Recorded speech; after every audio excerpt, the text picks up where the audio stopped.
start proceedings again. All cell phones, please switch them off. And the recording crew must stand by the guidelines.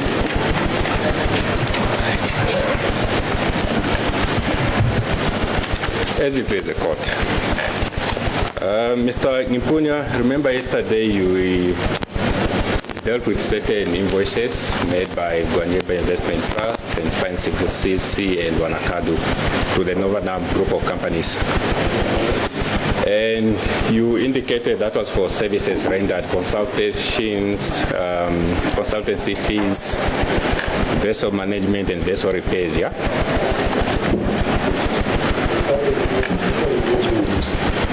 And vessel repairs. There are no vessel repairs. I can't hear anything. Excuse? I can't hear you. Oh, sorry. You are speaking very soft. Oh, sorry, Your Lordship. It's still the first words of the morning, so my apologies. All right. So now I was just saying it was, I explained to the council yesterday that it was mainly vessel management and consultancy.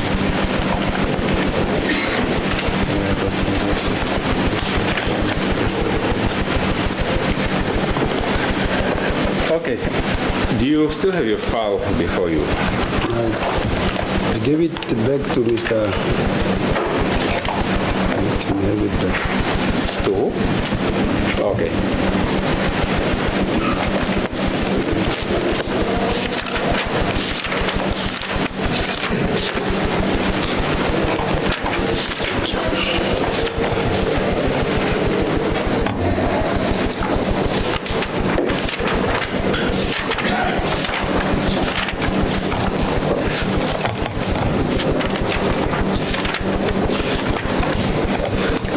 For example, if you go to page 169 of the disclosed documents by the state. 69. 169, yes.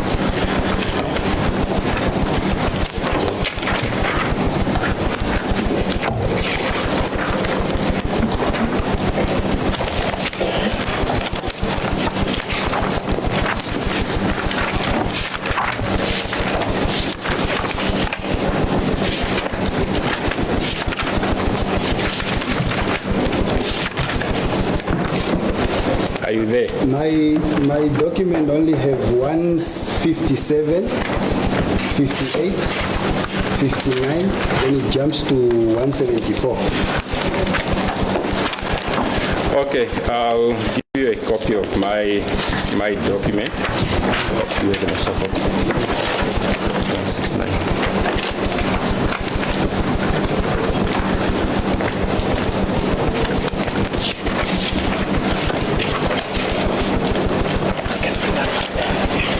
All right, Mr. Nghipunya, can you just give us that file? We'll give you another file.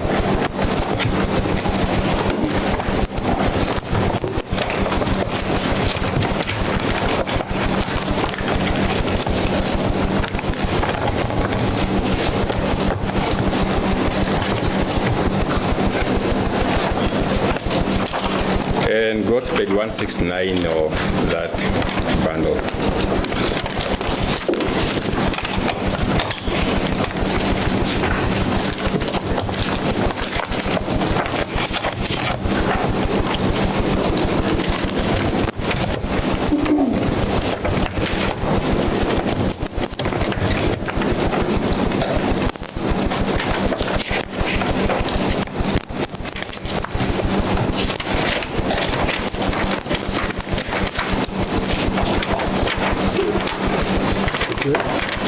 Are you there? On that particular page, there's an invoice by Guanyeba Investment Trust to Skeleton Coast Trolling P2I LTDS. Yes. And the description is vessel repair and maintenance. That's correct. All right. And you said that you did not provide any vessel repair services. All right. You will see on that invoice is not approved, so it was never processed. Why was it generated in the first place then? What happened at the time is that there was a contract to be given to Wanyemba Investment Trust for a vessel that was supposed to be repaired in Cape Town for services to be provided. And then later on, it was agreed that they will opt for another service provider. So hence this invoice was not processed. And if you go on to page 175. 175.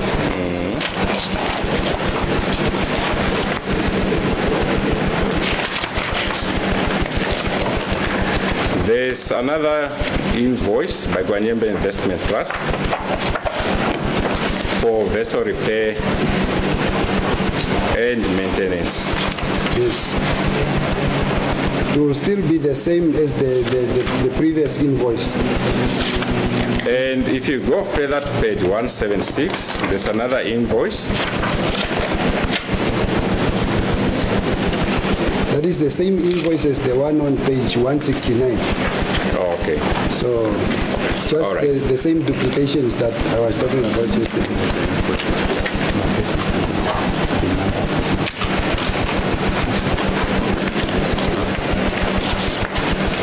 All right, so insofar as these invoices are concerned, there were no vessel repairs and maintenance that took place as per invoices indicated. These invoices were never processed, so this was never paid to Wanyemba for those services. Okay, but they were forwarded. Excuse me? They were forwarded to the management of Those, Nobanam.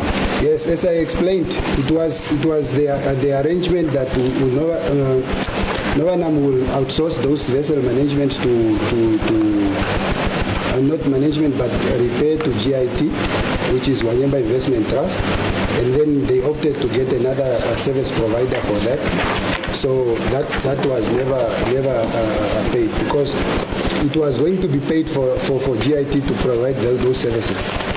Okay.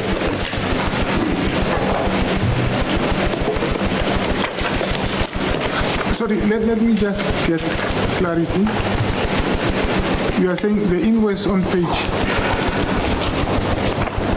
169. Yes. That's. Do you see that invoice number? Yes. That's 2019-1102. Yes. What are you saying with respect to that invoice? What happened to that invoice, Your Lordship, is that Wanyemba Investment Trust and Skeleton Coast Rolling has agreed that they will, Wanyemba Investment Trust will carry out the vessel repair and maintenance on their vessel that was going to be repaired in Cape Town. But then later on, when Wanyemba Investment was asked to provide the invoice, they later on came back and said no, they will use another company in Cape Town, so that invoice will not be processed by them. So it was not processed. That's why you see on the invoice it's not signed by them. I'm sorry. I want to understand. Yes. I just want to understand. You are saying, so the amount of 2,300,000 was not processed, was not paid? Yes, it was never paid for vessel repair and maintenance. What was it paid for? Then it was only later then we agreed that those services, rather they will go to the consultancy for that year and the vessel management for that for those months. So you will see on page 173 where then the invoice was processed for the vessel management and consultancy fees for 2019. Okay, and you are referring to the same invoice at page 169, which was eventually processed. Excuse me? Are you referring to the same invoice at page 169, which was processed as per invoice at page 173? I'm trying to understand. This amount of 2.3 million. Yes. Was it paid as the court? It was invoiced. You see, what happened is that there is vessel repair and maintenance. Okay, there is also vessel management and consultation. Consultancy. So when the parties agreed that the vessel repair and maintenance invoice won't be paid, they then said you just issue rather the invoice for vessel management for those months instead of the vessel repairs. That's why it was then issued. They were issued with the invoice on 173. Okay. Which was then processed and signed off by them. All right. If you look at the one at page 169, yes, you'd notice there the second description is vessel management fees. Is that correct? That's correct. And that is for 100,000. Okay, with VAT 150,000. Yes. Okay. So on the invoice at page 173, which was honored, that description also appears there. Yes. At the bottom, vessel management fees. Yes. Of 100,000. Yes. So this was also honored. Yes. This was honored. Yes, that was honored. Okay. Now, for the first invoice, there's vessel repair and maintenance. Which was then taken out. Which was taken out. Yes. And now on the second invoice, it appears now it's now all of a sudden a consultancy service. Not all of a sudden, it's just on the revised invoice that was to say the repairs are out, then it will go for consultancy services for the year. How did you come to this amount? That the vessel repair and maintenance is exactly the same amount for the vessel for the consultancy services? Yes.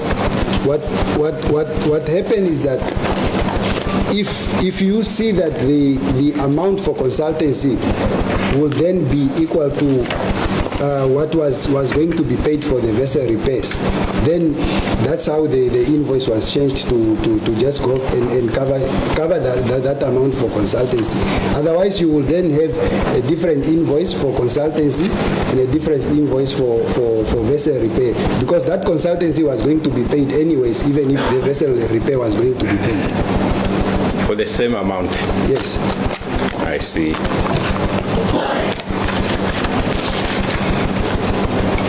Now, with regard to these invoices which were issued, if you have regard to the forensic report at page 237,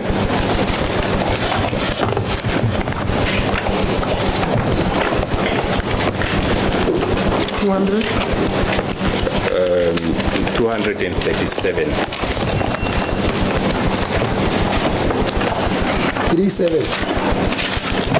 237.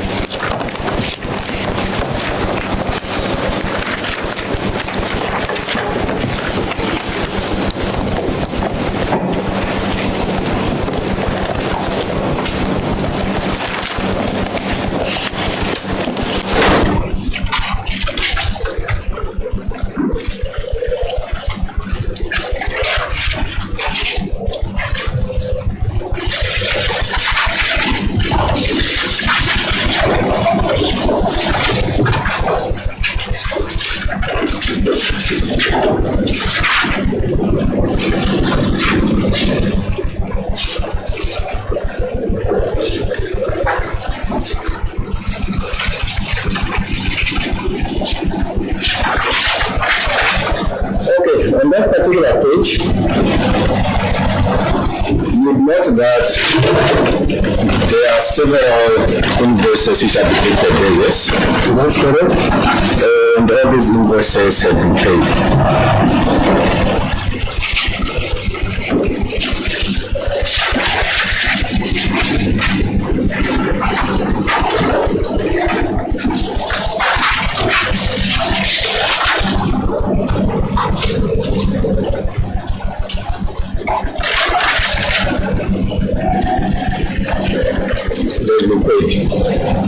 I'm not here your answer. Oh, now, so you're looking at your papers, I thought you're still coming.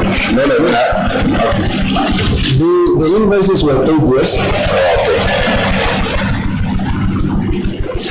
And The invoice number 24, which is indicated as 1 November 2019, that's indicated as vessel repair and maintenance.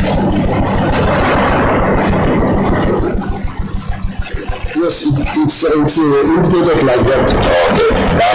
But it's not correct. It's not correct. Because it's coming from the. I would like to think that the person that was preparing this report was still using the same invoices that you provided me with. Okay. So at the end of the day, we know the invoices generated by you. Yes. For vessel repair services, which you never rendered as per your explanation. Which we never paid, yes. Yes. You also never repaired any vessels according to you. Yes, because those services were discarded. Yes. Now, I also want to take you to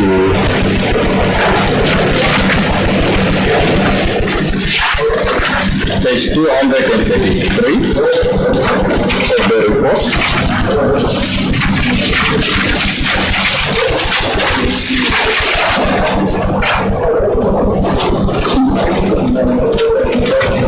Paragraph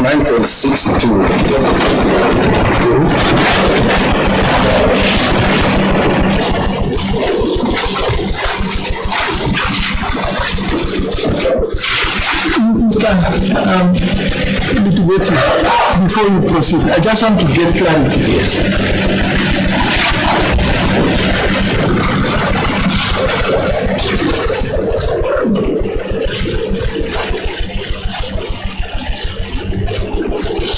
On page 238 of the forensic report, Yes. we are saying item 24. Yes. It's vessel repair and maintenance. October 2019. Yes. And vessel management, November 2019 to August 2020. Yes. That's fine. An amount of 2.3 million was paid. Yes.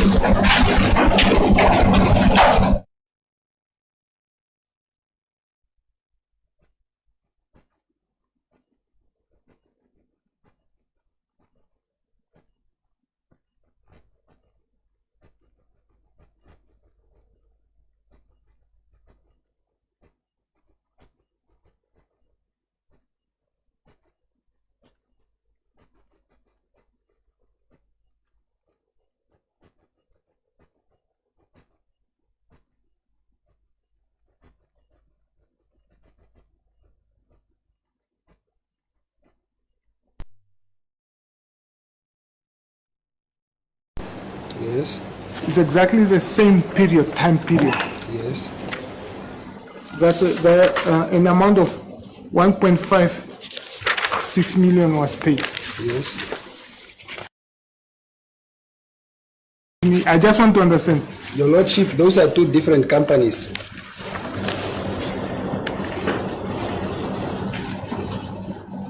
If you look at the pair column, you will see one is deep ocean processors and the other one is skeleton coast rolling. But as I indicated also, Your Lordship, is that the description of vessel repair and maintenance is coming from that invoice that was never processed. Okay, where is the invoice that was processed? The one on page 173. Yeah, that's for item 24. Item 24, if it's The one on page 173 is for item, 24. yes. So there must be another one for item.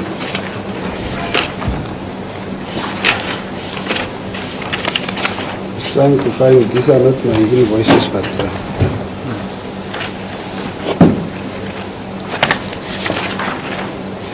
If I get the assistant 168. No, that's the invoice he's saying was not paid. And that invoice number is invoice 2019-1101.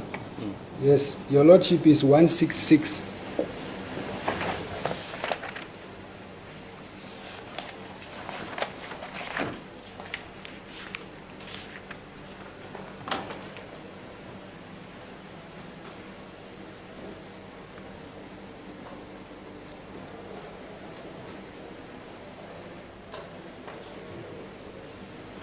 The one on 166, there's an additional 721,300 on top of the 1.56 million. No, Can I please get that cell phone if it's ringing in court? Take out your SIM card, hand over the cell phone. You won't get it back.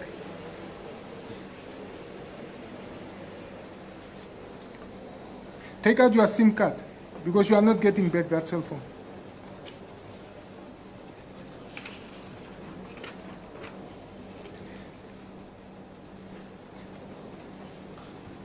Get out of court and take out your SIM card and then come back.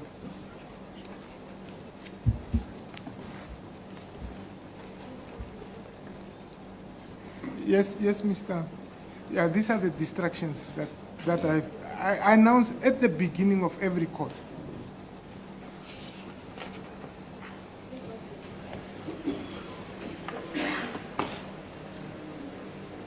Yes, proceed.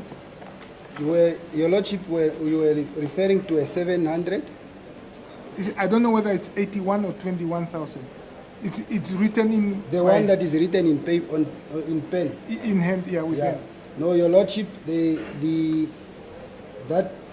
amount still remains 1.5, but this is, I take it that it was supposed to be paid in 2 installments. So that will be 50% of the amount. So that's why you see when the person that was processing, I take it was. No, you see.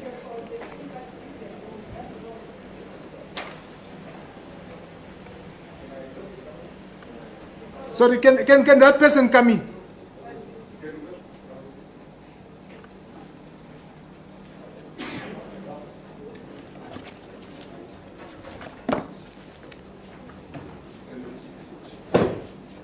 Please come forth.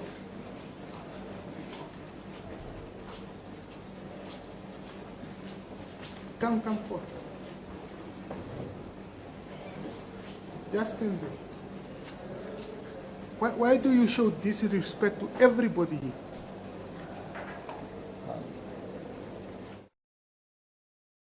It's at Fishco, yeah? That's correct.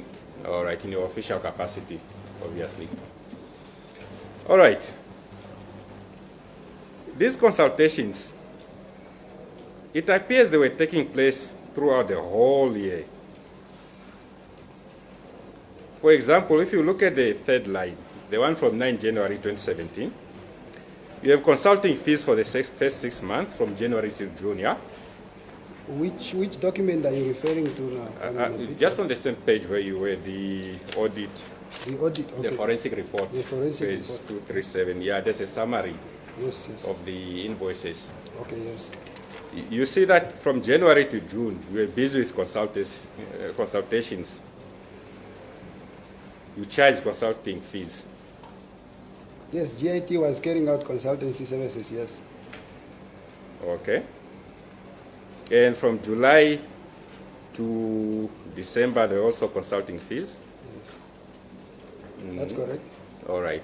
And from your testimony yesterday, you said you are the one who was personally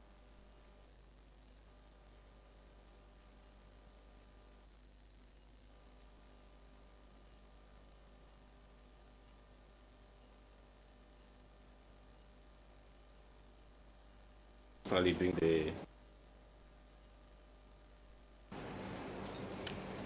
for all these years, from 2017 to 2019. Yes, GIT was carrying out those consultancy services, yes. Yes, GIT represented by you. Yes. Okay. And as you are doing these consultations, at the same time, in your capacity as CEO of Fishco, you were entering into usage agreements with these entities. That's correct.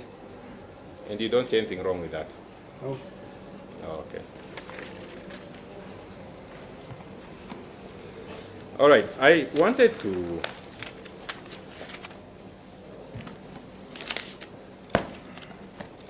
take you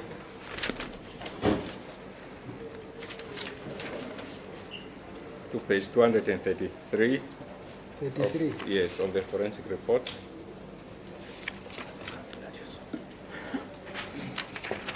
Okay. All right. Are we there at Yes. paragraph 9.62? Yes.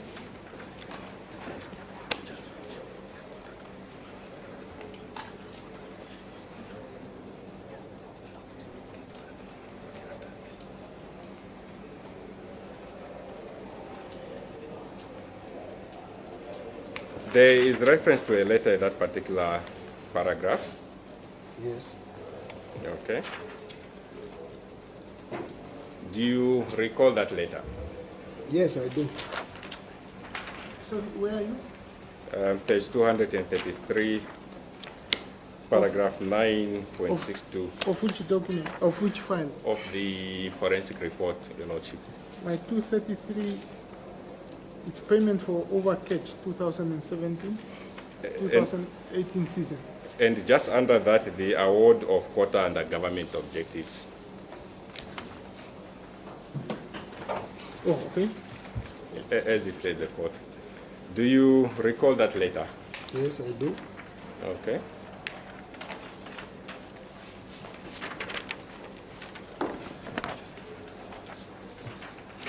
Sorry. Give one to him as well.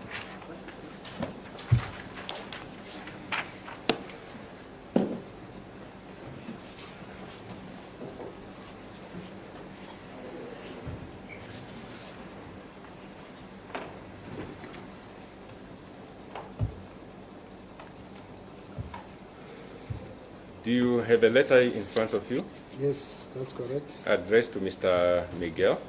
That's correct. Who signed on that letter? Myself. Okay, and what is that letter? Confirmation of 3,309 metric ton wet hake and 706 metric ton freezer hake quota. Okay, and this particular quota in terms of that letter was for governmental objectives for the Yes. benefit of Lalandi Holdings Pty Ltd, That's correct. a subsidiary of the Northern Group. That's correct. Okay. So this quota, they in actual fact also did not buy this quota or pay for it. No, they don't pay for it because it's allocated to it for their benefit. And why was this particular quota allocated to them? You see, what happened is that all the companies in the fishing industry, when their rights expire, then there is a period where the ministry have to process their application for renewal of the right. So during that process, if that process takes a whole fishing season, which is like a whole year, then the operation still have to continue because they have a factory, they have employment. So the arrangement was that all these companies whose rights are expiring and the ministry is still processing their application for renewal, then the quotas will be allocated via Fishco for their benefit. So whenever those allocations were made, we will then write this letter to the individual companies as an onward allocation of the quota that was allocated for their. Remember yesterday we dealt with similar letters from Loki Yes, Investments? that's correct. Yes. And what was your explanation for giving those letters? The same explanation.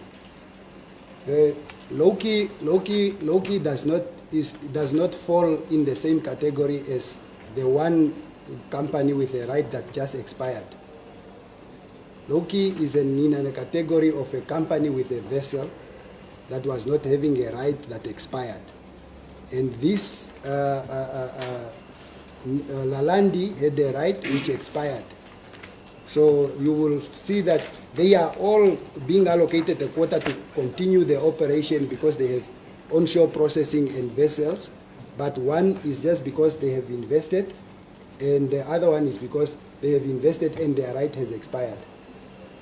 Okay, so insofar as Loki was concerned, you indicated yesterday from my recollection that it was because of the investments and deployment that they were awarded those quotas. Yes, they because they have a vessel and they employ people on that vessel, so they get the quota.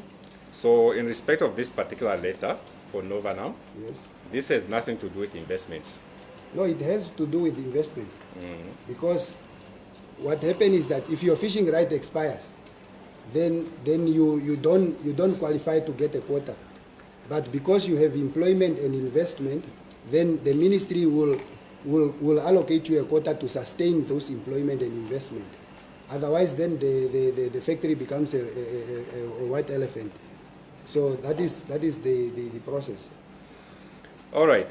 If you look at this particular letter, there is no indication on this letter that the rights have expired, is there? No. Okay. It would appear as if they've just been given quotas for governmental objectives for their benefit. Yes, because once your right expires, you qualify as just any other company that is benefiting through governmental objective to sustain employment and investment. And you are talking about the ministry awarding quotas, but insofar as we know for these letters, this was you who was awarding these quotas. No, I'm not the one awarding the quotas. I'm the one communicating the allocation to them. Because what happened is that Fishco has a right that does not expire. So, and is designated then to carry out the governmental objectives on behalf of the ministry. So the ministry will then allocate the quotas to Fishco for onward allocation to these companies. So it's not Fishco that is allocating the quota, it's the ministry, but it has to go through Fishco because Fishco is the one that has a right that does not expire. Now, these quotas to Novanam and Loki, yes, who authorized you to allocate these quotas? No, the ministry sends us a table of these allocations. And again, through the same process of reporting back to the ministry, you will see, for example, if I can just refer you to the document in your file that you gave me, and your lordship, I think it will be the same as exhibit A that we gave you earlier in my testimony in chief. I will try to find it here.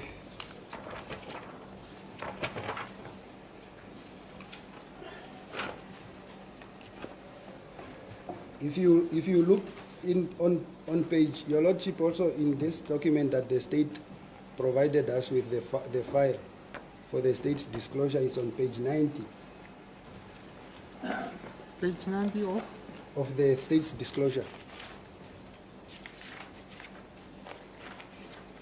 Page 90. 90, yes.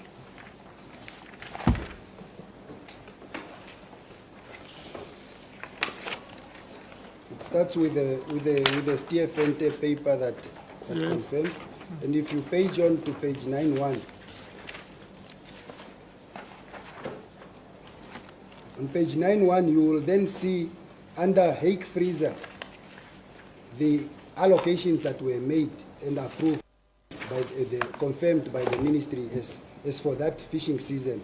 You will see Namibia Fish Consumption and Promotion Trust 3,000, Loki Investment 3,000, Lalandi 706, Odohi 136, Ompagona 136, and then if you go to the Hake where it says Hake Wet, the line where it says Hake Wet, you will then find Lalandi 309, Odohi 1,114, Ompagona 1,114, Neoplan 670, and so forth.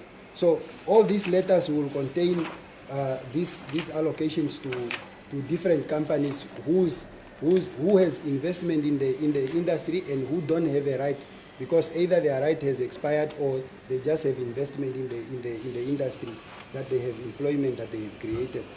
So it's not specifically just for Loki or Novanam, because I don't want the court to understand it that way.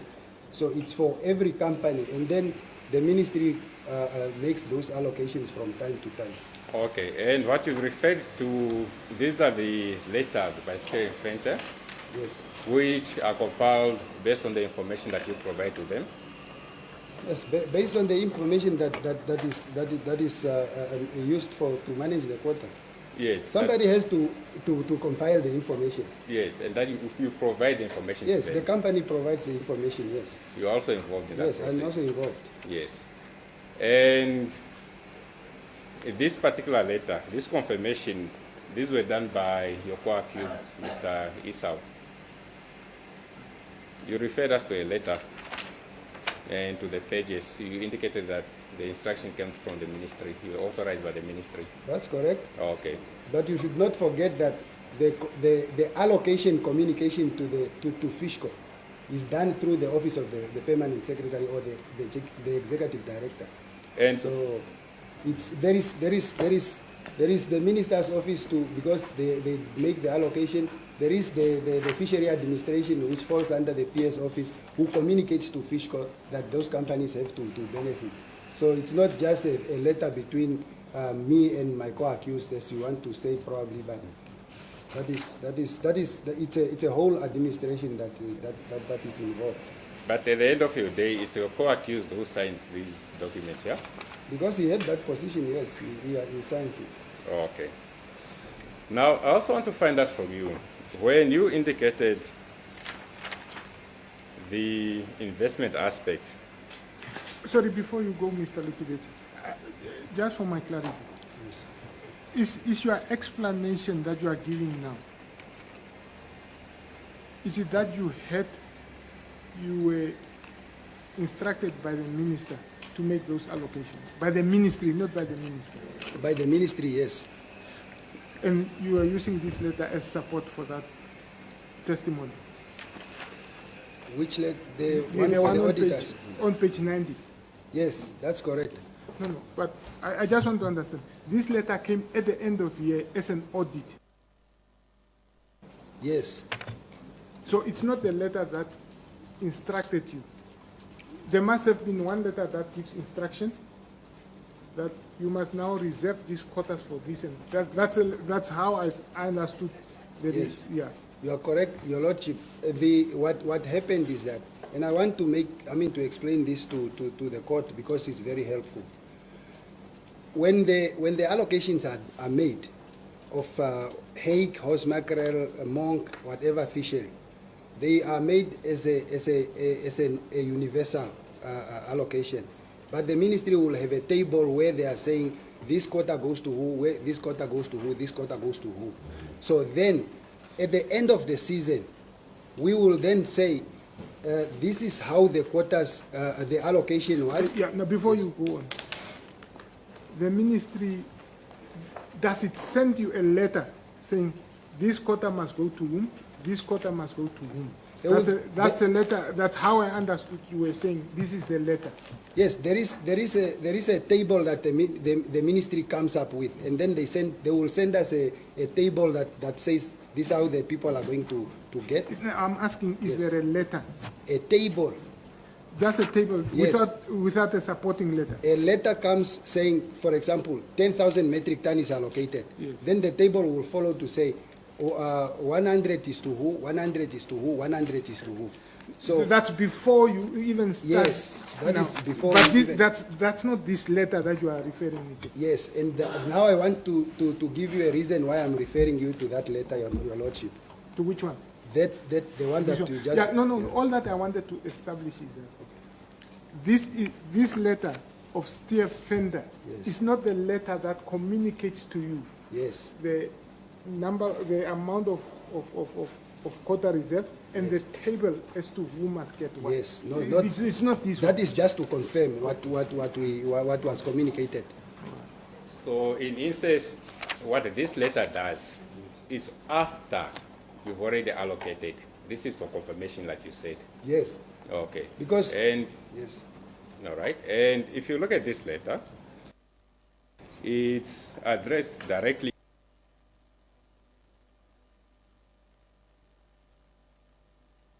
to the minister, not the ministry. Yeah. Yes. Okay.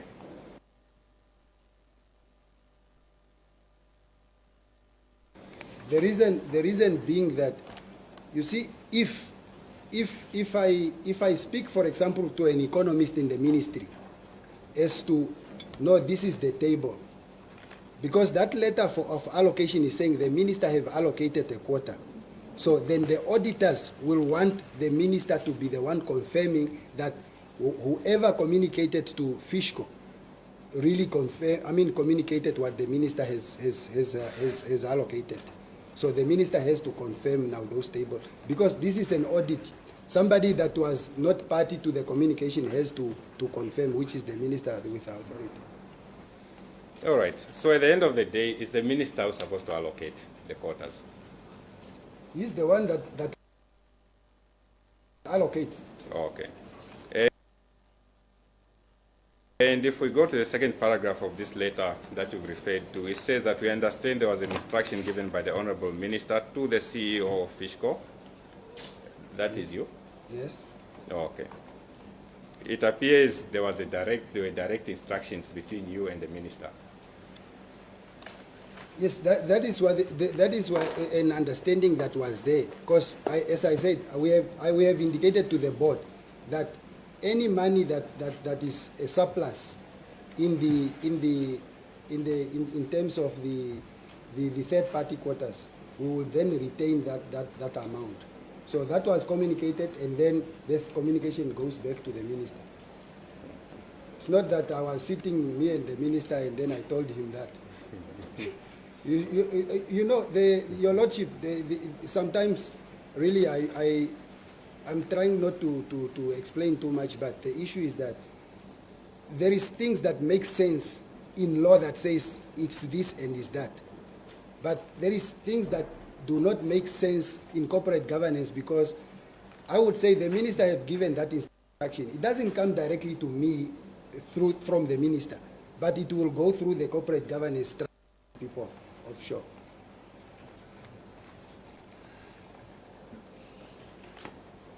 What's the name of this vessel that had employed the Namibians? I think the vessel's name is Eastbourne. And you asserted Namibians were employed on that vessel? Yes.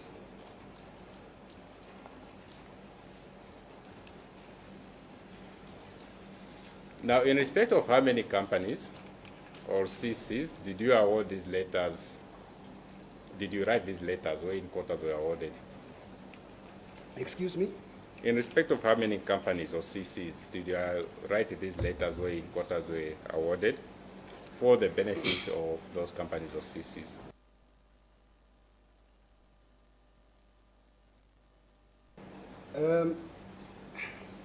The CC is also a company.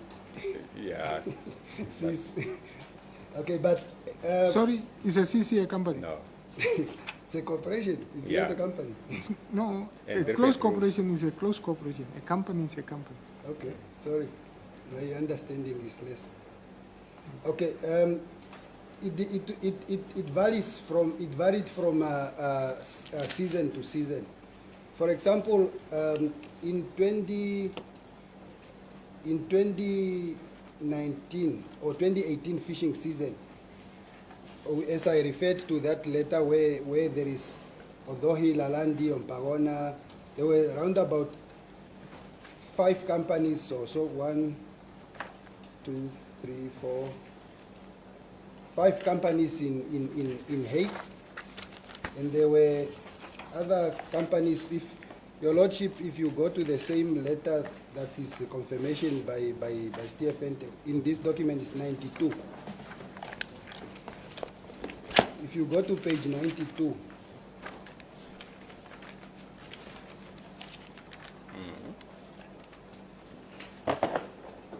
are you there? Yes, proceed. So on page 92, other right holders, you will see there that there was one that is under horse mackerel. You will see that there is Emeritus Fishing, there is Quisep Fishing, there is Mediva Fishing, there is Ongwe Fishing. So that will make it 1, 2, 3, 4 companies in horse mackerel. Where are you? On which page are you? 92.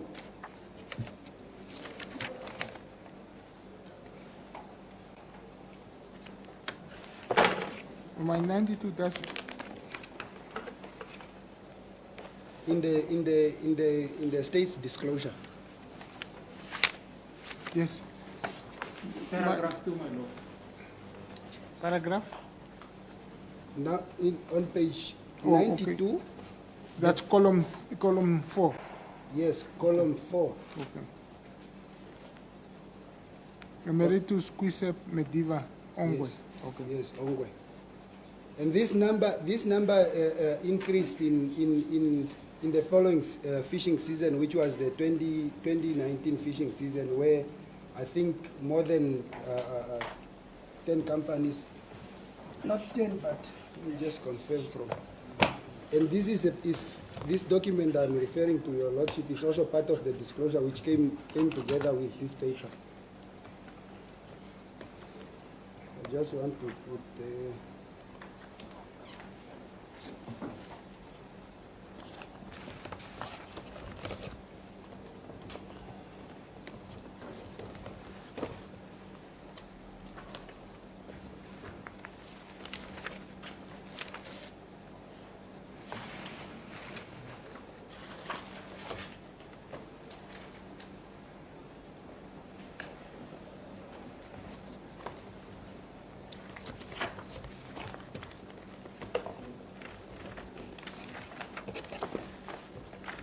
Trying to find the document for 2019 fishing season. Okay. So I think it's this one.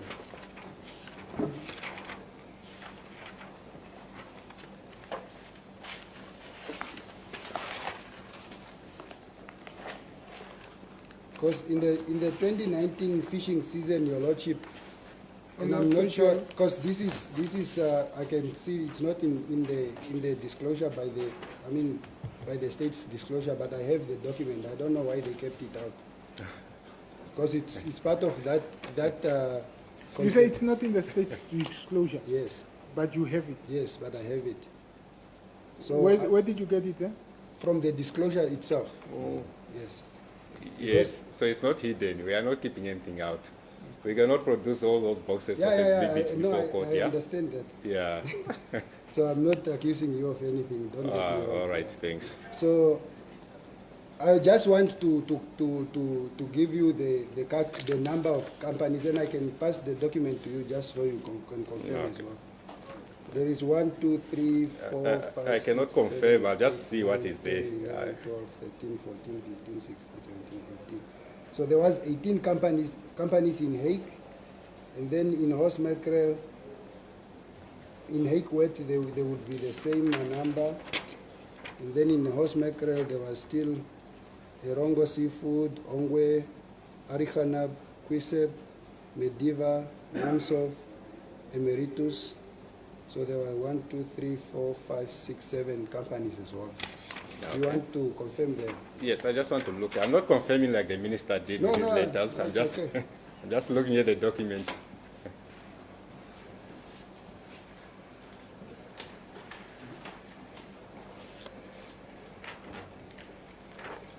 It's a bit very Faint. faint, so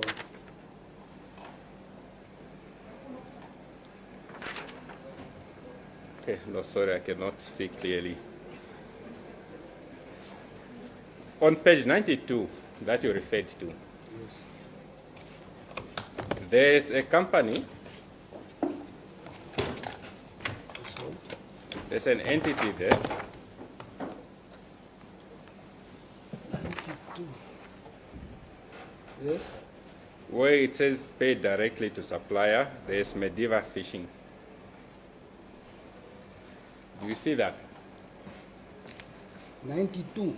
Yes, of the state's disclosure. Yes, that's correct. All right. Are you aware that Mr. Hatugulipi had an interest in this entity? No, it's not. You're not aware? I'm not aware, but I can also just help you to correct you, because this is not the Mediva where Mr. Tukribi have an interest. And I think you could have seen, if you read the Namibian, where they made a mistake saying that this is the Mediva, and then they later on apologized that it's not the Mediva. Oh, This is okay. Mediva Fishing, and the one for Mr. Tukulipi is Mediva Holdings. Holdings. Yes, All so right. those are two different companies. All right. Yes. Thank you. Now, in respect of your evidence, remember earlier on, I just want to find out from you, were you having permission from the board of Fishco to conduct business. Yes, Where's your permission? I have my permission. Like I told you, I have all the documents, but unfortunately, I don't have access to my documents now. If that is what you are asking for me to produce it here, but I still have it. Oh, okay. So I will produce it at the time where I need to prove my innocence. All right. Not now. So at the end of the day, I think we can be in agreement that in order for you to conduct your businesses in your personal capacity, you did need permission from the board of Fishco. Yes, I did need permission as per my contract, and I have that permission. Yes. Okay, it's contained in your contract of employment. Yes. Okay. Because the reason I'm asking you is I recall yesterday I had asked you if you were authorized to conduct businesses. Yes. And then I said yes. Okay. I said yes. And I'm still standing by that the board have authorized that I conduct businesses on my personal capacity. I think it's just reasonable that no board constitutional freedom cannot be taken away by a board or by a contract of employment. All right.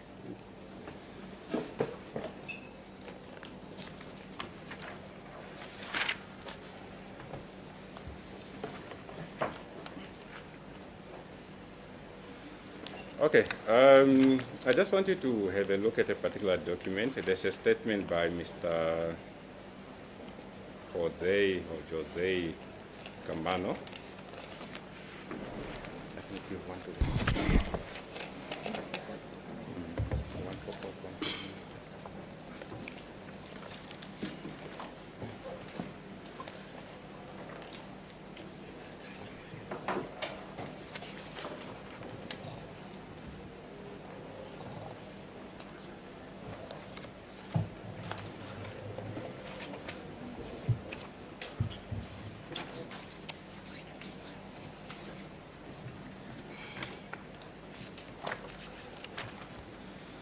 Are you in possession of that statement? Yes. Okay. And this person has, in the introduction, at 1.3 indicates he's the general manager of the fleet of Novanam. Yes, that's correct. Okay. And were you dealing with this person when signing the usage agreements? That's correct. Okay.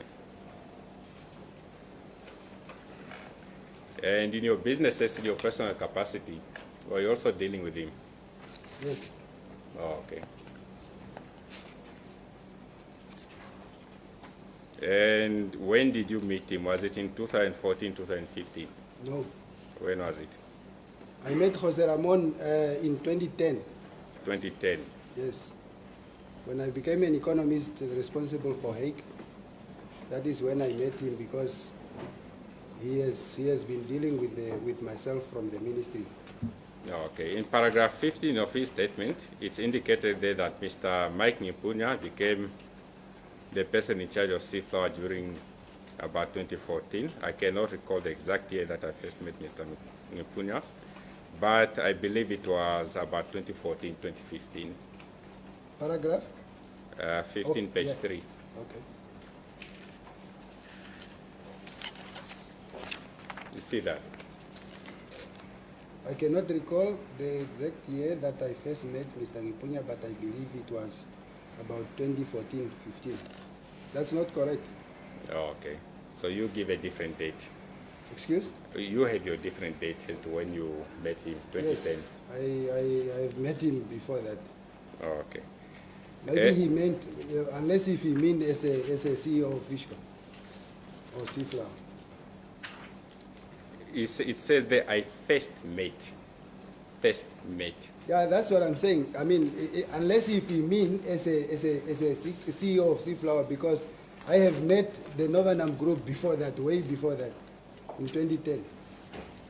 And I can actually, I would at the appropriate fora produce photos and evidence as to me sitting with Jose Ramon with the chairperson of Novanam Group in Vigo in 2011. Oh, okay. Yes. He also deals in his statement with invoices. which were paid to third parties at page 8 of his statement. Excuse? If you go to page 8 of his statement, 8. payments to third parties. Okay. And you can see in paragraph 27, he indicates that, okay, first of all, before we go into this, you used to sign usage agreements on behalf of Flower, yes? And he will be signing on behalf of the Novanam Group. Him? No. And who will be signing on behalf of the Novanam Group? Miguel Trodesiles. Oh, okay. Now, it's indicated there at paragraph 27 that the arrangement with Flower had been that the entity holding the quota sold to us by the Flower would render its invoice to Novanam for payment of the quota price. Is that right? The arrangement with Flower had been that the entity holding the quota sold to us.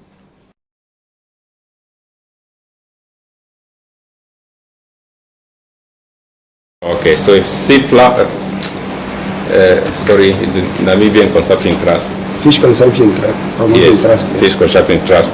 So that would also be the entity holding the quotas. The quota is always held by Flower. Okay. Yes. But then the payments will be made directly Yes, to the to- Fish Consumption Trust. Yes, that's Oh, correct. okay. All right. He goes on to say at paragraph 28 that sometime after we had been conducting business with Flower, the exact date which I cannot recall, Mr. Nghipunya discussed with me a change in payment arrangements of the negotiated quota prices. He says that Mr. Nghipunya told me that there would be a new payment arrangement as follows. He would provide us with 2 invoices for the quota. I understood that Flower would issue an invoice and another company would issue a second invoice. The combined total of the invoices would be equal to the value of the quota price we agreed on. He further goes on and says that these second invoices included invoices I received as issued from Wanakadu Investment CC, Kwanyemba Investment Trust, and Fine Seafood Investment Trust. And if you go on to page, you remember these are the invoices that we're dealing with now, yeah? Yes. And if you go on to page 33, or paragraph 33 of his statement, he states that the third party entities did not render any services to Novanam as described in the invoices as maintenance fees, management fees, vessel repairs and maintenance.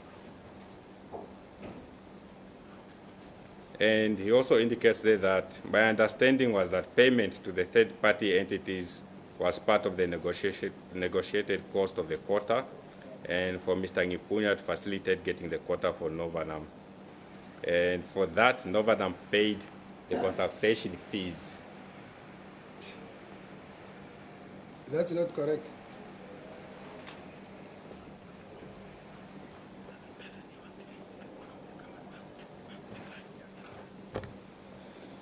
And you know, this is one of the persons that you were dealing with at the company, yeah? Yes. Oh, okay. That's not correct. And can I just explain why? You can explain? Because I have seen the statement by Jose Ramon, and unfortunately, as it started already from the day that he met me, it's already flawed. And the point that he made this statement just before, after the CEO of Novanam, Mr. Edwin Kamatoto, has made a statement. The CEO of Nueva Pesca, Mr. Trodesiles, have made a statement where he have indicated that he was never aware of these consultancy services or consultancy payments to these 3 companies. So when Jose Ramon came to give a statement, so it's already from the statement of the CEOs that 3 years payments were being made for consultancy fees, and the CEOs of the company, both 2 CEOs were never aware of the consultancy services. So somewhere, somehow, Jose Ramon has not disclosed to his CEOs that he has been outsourcing consultancy services. And now Trodesilas comes and say he was not aware of these payments even, not just the consultancy services. He also says he was not aware of the payments. Kamatoto says he was also not aware of the payments. He only became aware in October 15 when the ACC approached him. These are the CEOs of Novanam. So what do you expect as a normal person, Jose Ramon, to do? You definitely have to find an explanation for those consultancy fees that he has been paying for 3 years, that Trodesilas doesn't know about, that Edwin Kamatoto doesn't know about, and these are the MDs of the company. So unfortunately, he comes up with this story of saying the services were not rendered because he did not communicate that he was busy contracting other companies to give consultancy services. And we still, when I saw this statement, I was also shocked. You were shocked? Yes, I was shocked to you say. You did not expect it? No, I was shocked to learn that Trodesilas and Kamatoto never knew about the consultancy services outsourced when the payment has been made. And it further goes on in paragraph 45, and he states that Gwajemba did not render to Novanam the services described in paragraphs 3 to 6 of the Act. Okay. In paragraph what? No, before you get there, forget the paragraph. Before you get there, when you were rendering these services to the Novanam group of companies, yes, the consultation services, vessel management, and so on and so forth, yes, were there agreements between you and these entities? In 2017, when we concluded the agreement between GIT and Skeleton Coast Trawling and Deep Ocean, it was discussed with Jose Ramon, and then we agreed that GIT will then send a consultancy agreement to them for signature, which was sent, and it was not signed. It was sent to Jose Ramon for signature, and he said he would discuss it with Trodesilas for signature. That is 2017. Mm-hmm. So that didn't happen, and the accountants or the accountants of GIT has been asking, at least we need this agreement signed. Every year when we have an audit for GIT, they would ask, no, we need that agreement from Skeleton Coast Trawling. So I sent the agreement again in 2018 to Jose Ramon to say, can you have this agreement signed, because our auditors are asking for the agreement. And then he assured, no, I'm just waiting for Miguel to come so that he can sign. And then we sent it again in November 2019 for him to sign, to have it signed. Still, then I'm only getting, obviously, the events that happened after that. So that agreement was not signed, but obviously the companies were paid for their services. It was not a worry for the agreement because the parties were still agreeable to the payments. Okay, so insofar as you stand there today, yes, you have no signed agreement indicating that you offer these services and you are paid for these services? No, the agreement has not been signed yet. Okay, so it's just your word that we have. My word. Yes. And the invoices that were processed by the company. Mm-hmm. Now, if you go to paragraph 40 of the same statement, 40. Of the witness, yes, of the witness statement.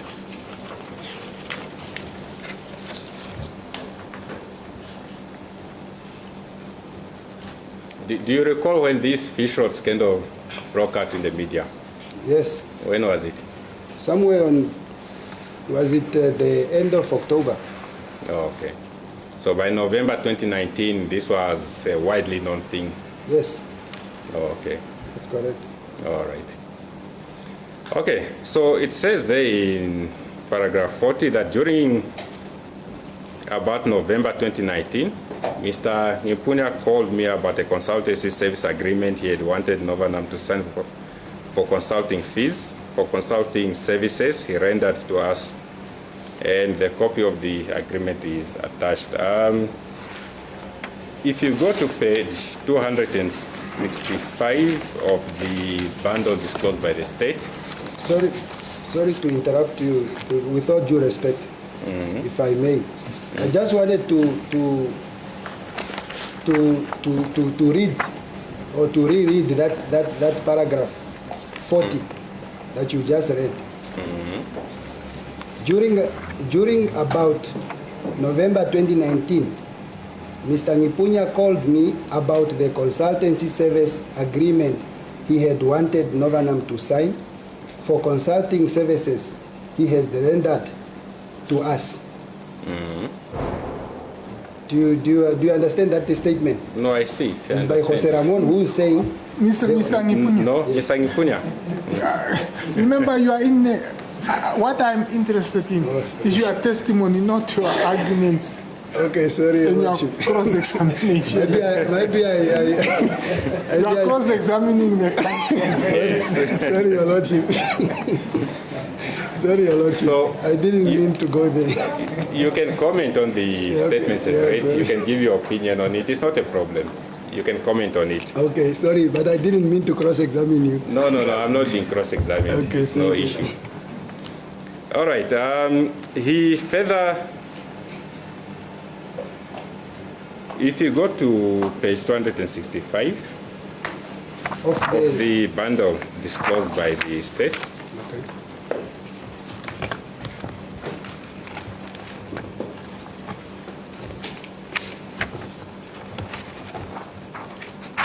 Two,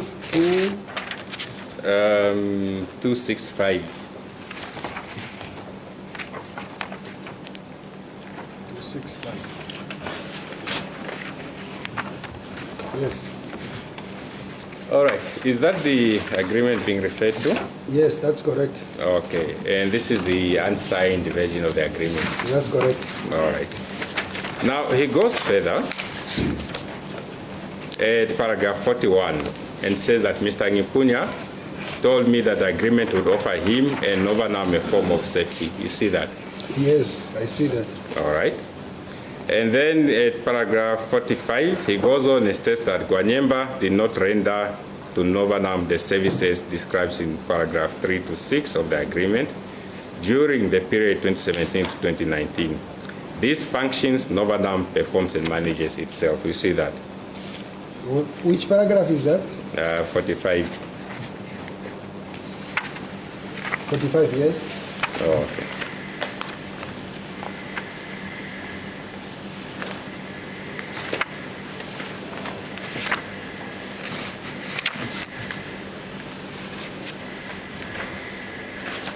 All right. Do you want my comment on that? Yeah, if you want to comment, you can comment. I just want to Yes, reflect the statement to you. I see that, and I still stand by the statement I made about the reason that Jose Ramon will go to that length. But if anything in this agreement can be taken for what it is, I mean, for this statement is what Jose Ramon is saying in paragraph 40, where he is conceding that for services rendered to us by those companies. And also the other aspect coming out of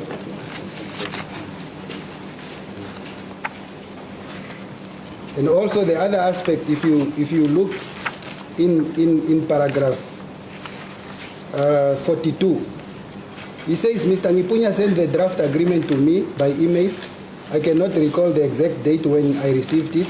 I told him that I would forward the agreement to Novanam's CEO, Trodesiles, as I did not have authority to sign.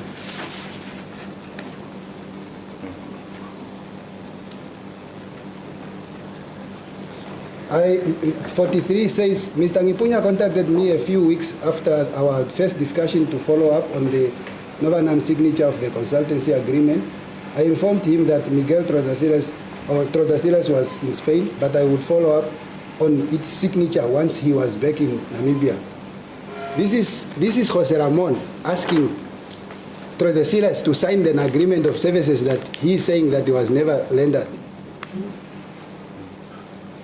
I don't want to cross-examine, but I'm just saying, Yes, no, you can comment. on a normal day, it wouldn't make sense Yeah, if you you can- know there was no consultancy services, but you are asking your manager or your boss to sign the agreement. All right. Now, it goes on at paragraph 48.2 that Mr. Nghipunya also contacted me for financial assistance, Yes. and he requested an Paragraph? amount, 48.2.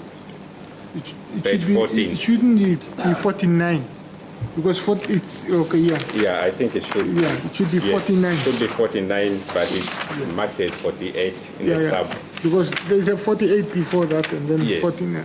Indeed, Your Lordship. That's correct. All right. It goes on to say that Mr. Nghipunya also contacted me for financial assistance. He requested that an amount of 100,000 be paid to his lawyer, Mr. Milton Engelbrecht.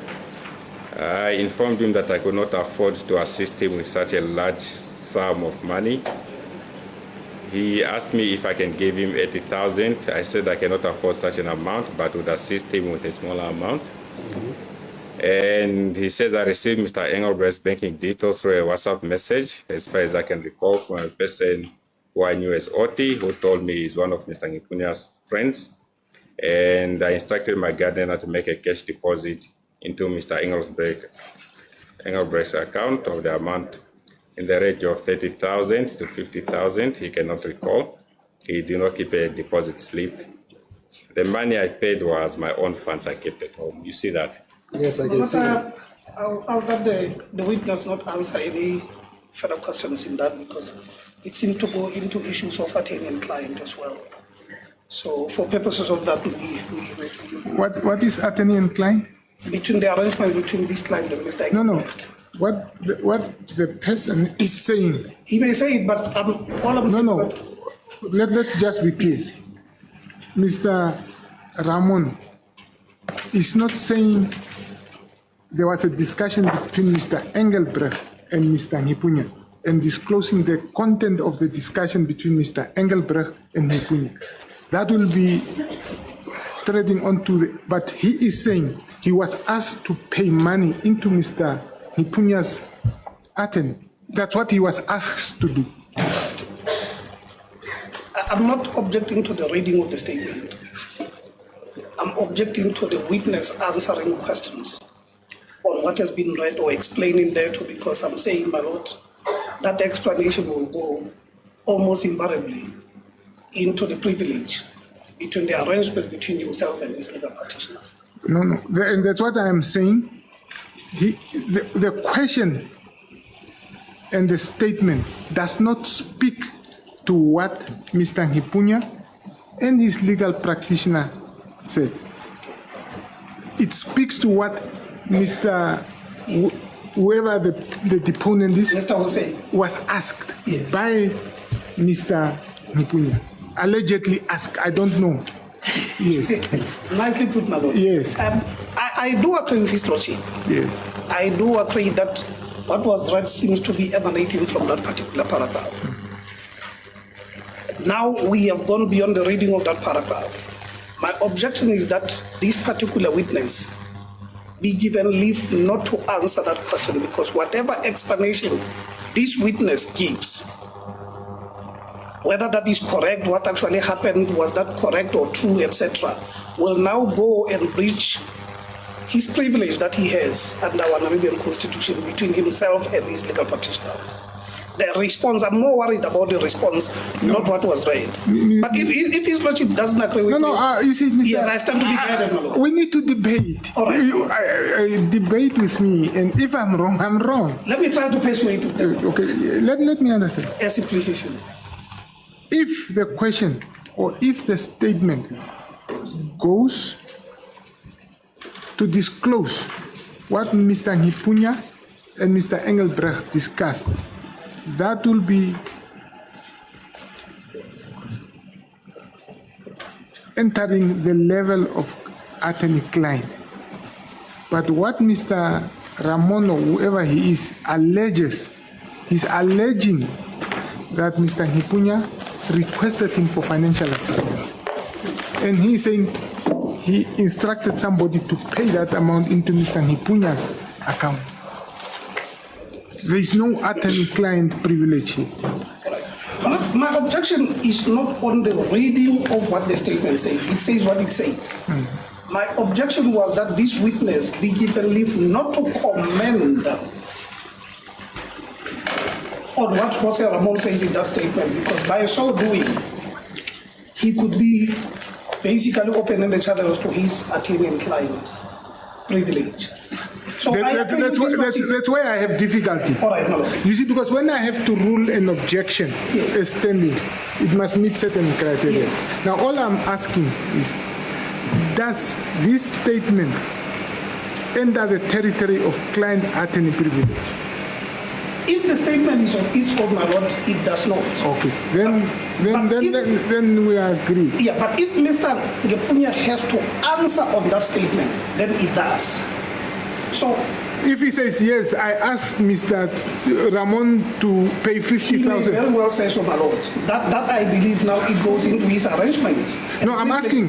Yes. If he says yes, I asked Mr. Ramon to pay 50,000 to Mr. Engelbrecht. Does that go? Is that attorney-client privilege? I don't want to speculate on the answer that this witness is likely to. No, but you are speculating on what he may answer. I'm speculating that he has a right not to answer that to that question, my lord. No. As he stands there, he has a right to answer any question or not to answer any question. Yes, my lord. What I have to rule on is when the questions threats on dangerous grounds. Yes. There I have to rule on. At least, my lord, I've raised it. I've sensitized the court of my discomfort. I will rise up again, my lord, if the question is put that makes me uncomfortable. I will not tire to that. But, my lord, I'm very worried about the witness answering this, because it could very well be very unfair to him, because he may disclose that I was advised like this by my lawyers, etc. Basically waive the entire privilege. And that's my You see, worry. we are objecting on issues that are not before us, on an issue that's not before me. What's before me, the statement that is before me is very clear. Yes, my lord, and the court can rule, my lord. I think Okay. I put my argument, I've developed it. My lord, my objection is that Mr. Mike should not answer that question. It's unfair. It may very well go to the bottom of his attorney and client privilege. Yes, my ruling is that the statement put to Mr. Nghipunya here does not border on attorney-client privilege. He has the choice to answer it. As a court, I can never compel a witness to answer or not to answer a question. But I can tell a witness, you don't answer that question. Yes, please. Yes. I have the basis to tell a witness, you must not answer that question. I mean, that's what we watching. But on this one, in my view, it doesn't border and doesn't transgress the attorney-client privilege rule. So be it, my lord. Yes. As it pleases the court. Do you have any comment on that statement? No, I won't comment. You won't comment? All right. Yes. No, it's fine. Thank you.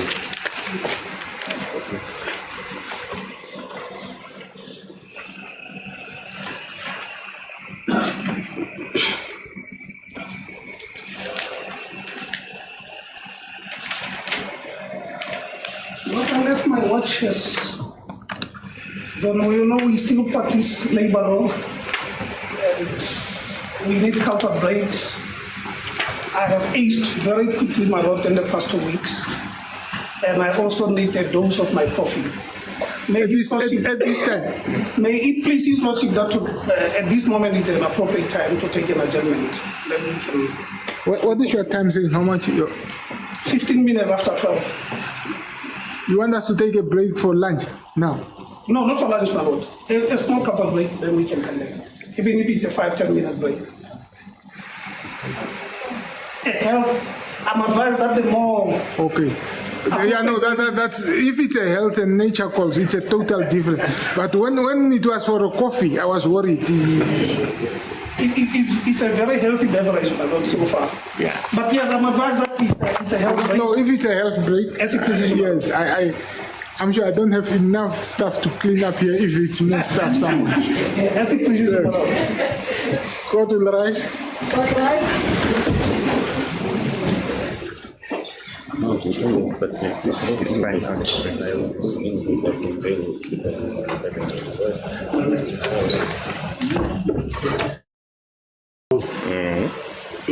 It's those for Wanakadu. A company was given a contract on a different project by Wanyemba, and they were paid from those. That payment was delegated for that. Okay. So they did not provide the services to deep ocean or skeleton coast. Sorry, I cannot hear clearly the construction. I'm saying when you say the Wanyemba outsourced the services, it in my understanding is that then those companies rendered those services to Skeleton Coast. That is not correct, and that is not what I testified to. I testified to say that Wanakadu was given work by a project by Wanyemba Investment (CC) to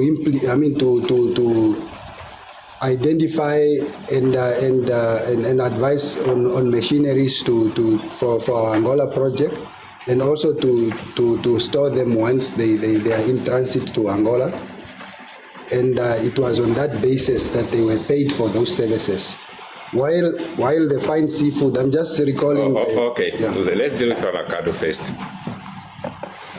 So Wanyemba Investment (CC) gave Wanakadu work to identify the machineries in Angola and store them, and they were paid for that. To identify machineries? Yes, and store them. Store them here in Namibia while they are in transit. Provide securities. And then facilitate the process of taking it to Angola. Okay. Yes. And who was paying them for this? Excuse me? Who was paying them for these services? Who was paying them? Yes. Wanakadu was given work by Wanyemba. Yes. Okay. And was it Wanyemba which was paying for these services? Yes. Okay. So hence the delegation of the payment from Skeleton Coast and Deep Ocean.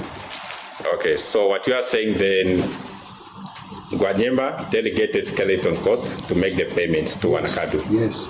Okay. Yes.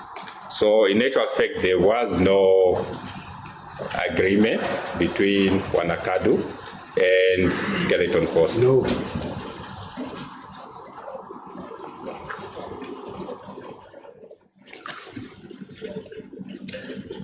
Mr. Patela, I'm hearing the word delegated.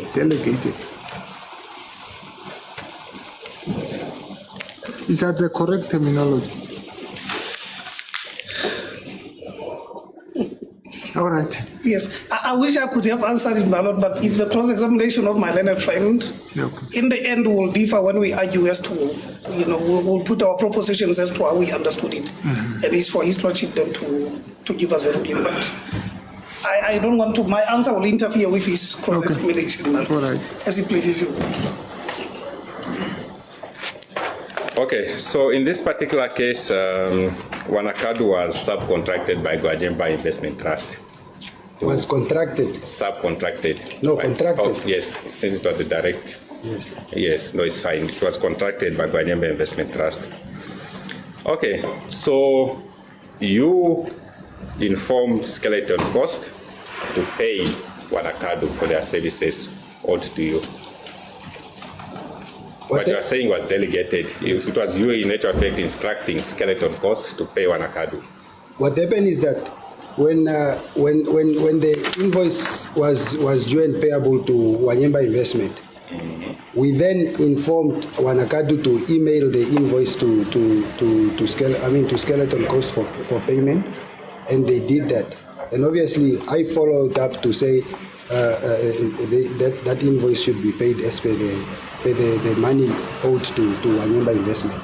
Okay, please just speak a bit louder. There's a lot of noise outside. But I caught what you said. Okay. Now, with regard to fine seafood, what was the arrangement there? The arrangement with fine seafood is that since myself Mr. Shudifonya have business relationship, and also that there is a business relationship between Wanyemba Investment Trust and the companies owned by Mr. Shudifonya.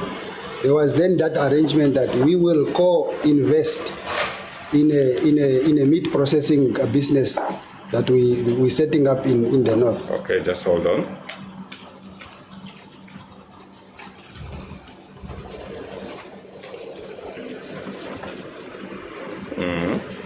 And for that, that payment to Fine Seafood CC was then Wanyemba Investment Trust's contribution to that project that the two companies will co-finance and co-own. Oh, okay.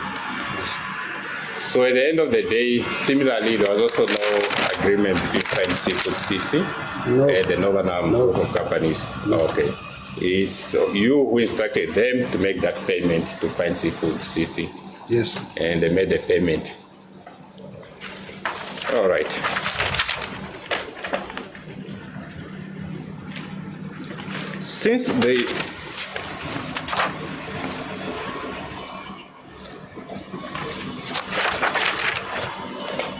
Since you are the one who was dealing with these entities of Novanam, why did you not want direct payments to be made to Kwanyemba, and then you can pay the Wanakados and Fine Seafood CC? Doesn't make tax exposure sense, because if the money comes to Wanyemba Investment Trust and then you pay it out to Wanakado in terms of tax, then you are exposed. Oh, okay. So, but there were direct payments to Wanyemba Investment Trust from the same companies. Oh, okay. Yes. Now, if we have regard to the forensic report at page 329,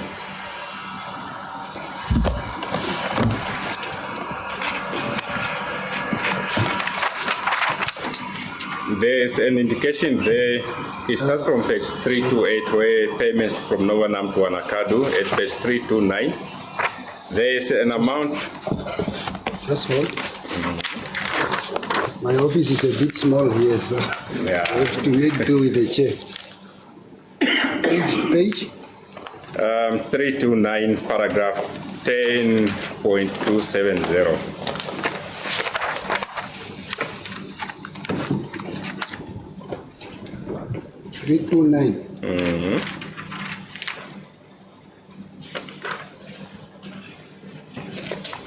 Okay. Paragraph 10.270. It's indicated that there's an amount of 1,100,000 from Novanam Group, which was paid to Wanakado Investment CC. You see that? Paragraph. 10.270.1. Okay, yes. Yes, sorry. Yes? Oh, okay. And if you move over to paragraph 10.270.3, yes, it's indicated that on 1 February 2017, Wanakado Investment CC paid 219,515 in respect of the purchase of property on Thea F24 on your behalf. That's correct. Okay. So you directed for the funds to be paid to Wanakado, Yes. and Wanakado purchased property for you. No, it didn't purchase property for me. What happened is that when Wanakado was contracted to do work for Wanyemba Investment CC, so then when this payment came in, there was a plot that we wanted to buy as Wanyemba Investment. And of course, we asked Wanakado to make the transfer for that purchase, and then they will then invoice on their next invoice, because there is an agreement on how these services will be paid for. Then they will just include that payment that will be due to them on the next invoice. So this property, as you would have seen in the list of properties owned, it was just registered in my name as keeping it in trust, and then it was transferred to Wanyemba Investment Trust as the property management company. All right. So it was on that arrangement that it was paid. Oh, okay.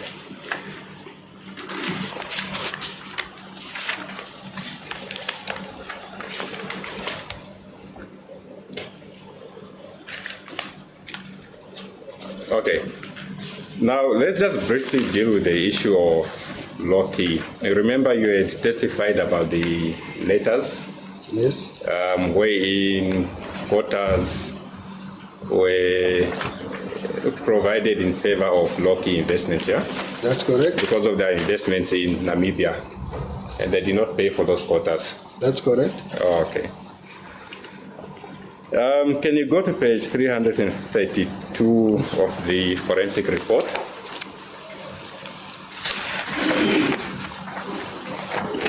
Yeah. 332.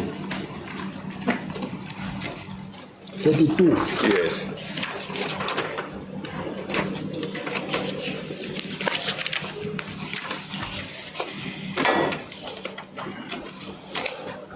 Okay. You'd see there at table 258 at the bottom, it's indicated payments from Loki Investments to Jaco Investment CC. That's correct. All right. Would you dispute that those invoices were issued and the payments were made to Jaco Investment CC? Would I dispute it? No, from the information here, surely there must have been invoices issued. Yeah, certainly. Yes. All right, and Jaco Investment CC, this is an entity that you reserved a name for. That's correct.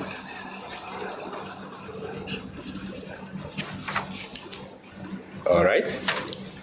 And you personally, are you aware that Jaco Investment CC, the company that you had, the CC that you had reserved the name for, had issued these invoices? No, I'm not involved in the management of Jaco. You're not involved? No. All right.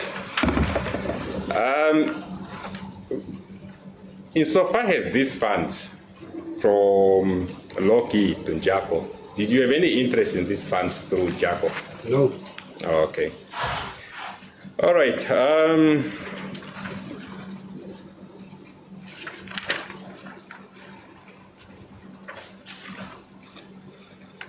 If you move to page 334 of the report, 334. yes.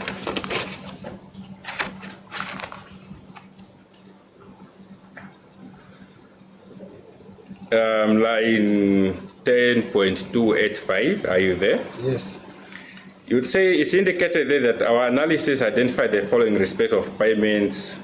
It indicates the lines there totaling 5,750,000 from Loki Investments to Jaco Okay.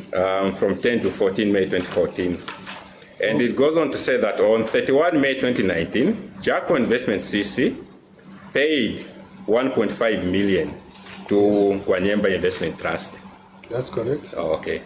So what we do have here is Jaco, Wanyemba Investment Trust, Yes. received funds from Jaco, which came from Loki. Well, if you put it that it came from Loki, I mean that is beyond my knowledge. But all I know is that there is a standing agreement between Jaco Investment and Wanyemba Investment Trust for the project in Angola, where Jaco has committed that they will be investing in the project. So where they get the money from, it's beyond Wanyemba's what knowledge. So. They were getting money from an entity, Loki, where you were dishing out quotas. No, I was not dishing out, and I think you should refrain from that word because it's not professional. Because right.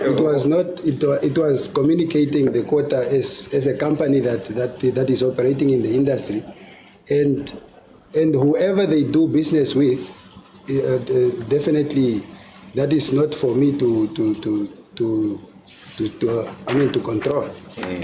Yes. Because just looking at the flow of funds, they tell a story. You provide quotas to Loki Investments. Loki pays Jaco, an entity we know that you reserved a name for, an entity where we have documents seized from your desktop indicating a secret interest in, and then the funds are paid to Wanyemba Investment Trust, where we definitely know you have an interest in. What do you mean having a secret interest? I mean, you provided us with an agreement here yesterday that was never signed.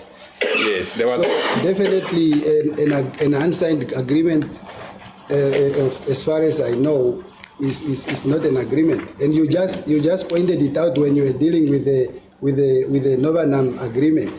Yes, you see, at the end of the day, inferences will have to be drawn regarding those agreements which were seized from your desktop. Yeah, you can make an inference. Can I? Yes.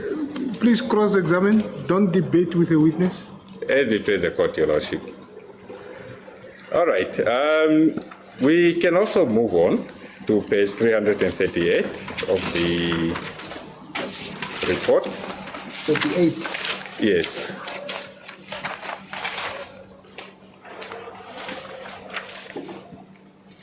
Okay.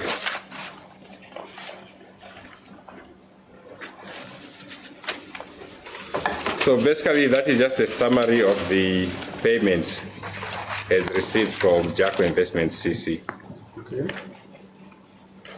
If you, my apologies, that 37, 38, you would see that there are payments from Loki Investments to Wanakadu Investment CC, eh?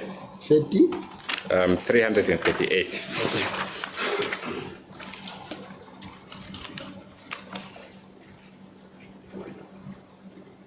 Yes. All right. And you cannot dispute such invoices were issued and such payments were made. Surely, according to the information, there must be. Oh, okay.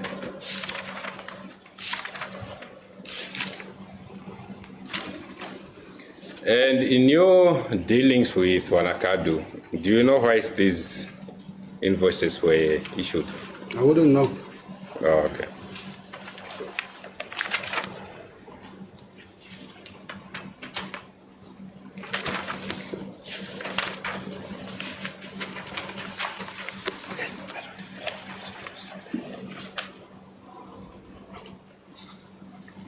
If they're going to just bear with me, let me just see if there's anything else on this aspect.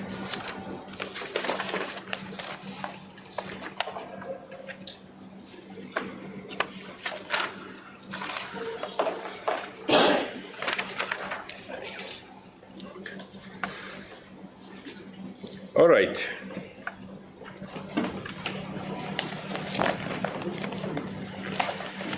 In this particular matter, you also testified in relation to the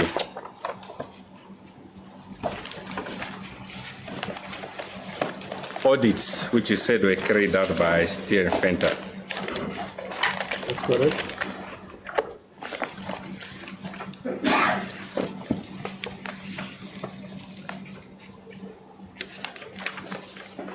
Now, those audits that you referred to, these letters which are before court, you referred to as audits. Audit letters, yes. Audit letters. Okay. Were those in respect of the quotas for the benefit of third parties? Yes, that's correct. Oh, okay. So not in relation to the quotas for the benefit of Fishco? As far as the allocation, it would have a general indication as to governmental objective quotas for the benefit of Fishco and for those for the benefit of third parties. Oh, okay. You are also aware that Mr. Bernard Fenter had provided a statement in this particular case? That's correct. Okay.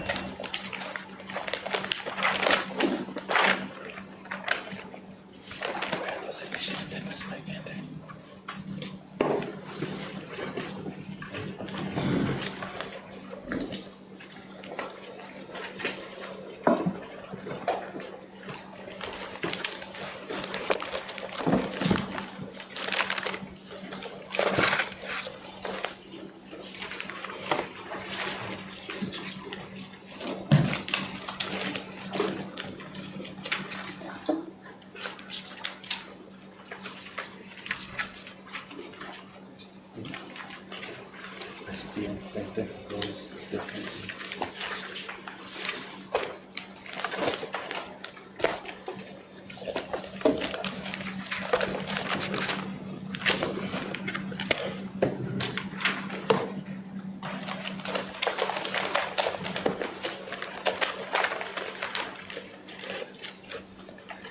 Lordship, the court will just bear with us. We are looking for the additional statements provided by this witness.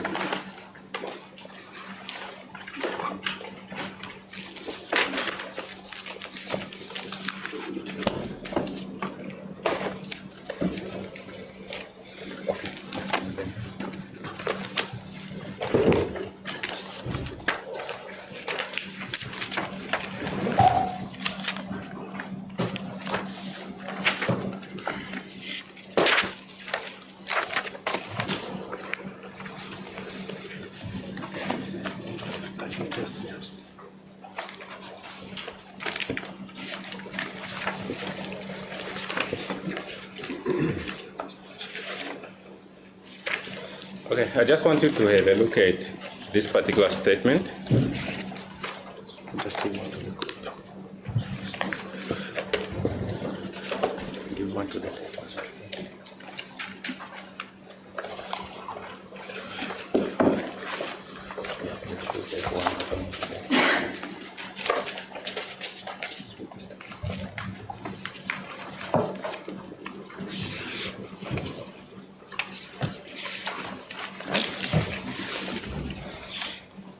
Okay, Mr. Nghipunya, those letters that you submitted, the audit letters that you submitted to the court,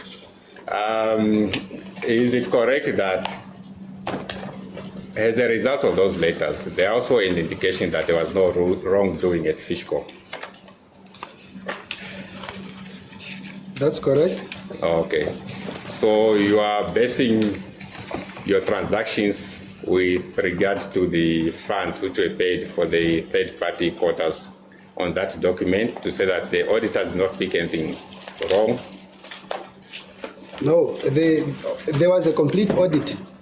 There was a complete audit. The audit for in terms of the letters that you are referring to, the audit letters, and an audit in terms of Fishco and the Seaflower group of companies, in terms of their financial performance and their financial activities, which is then consolidated at the Fishco level.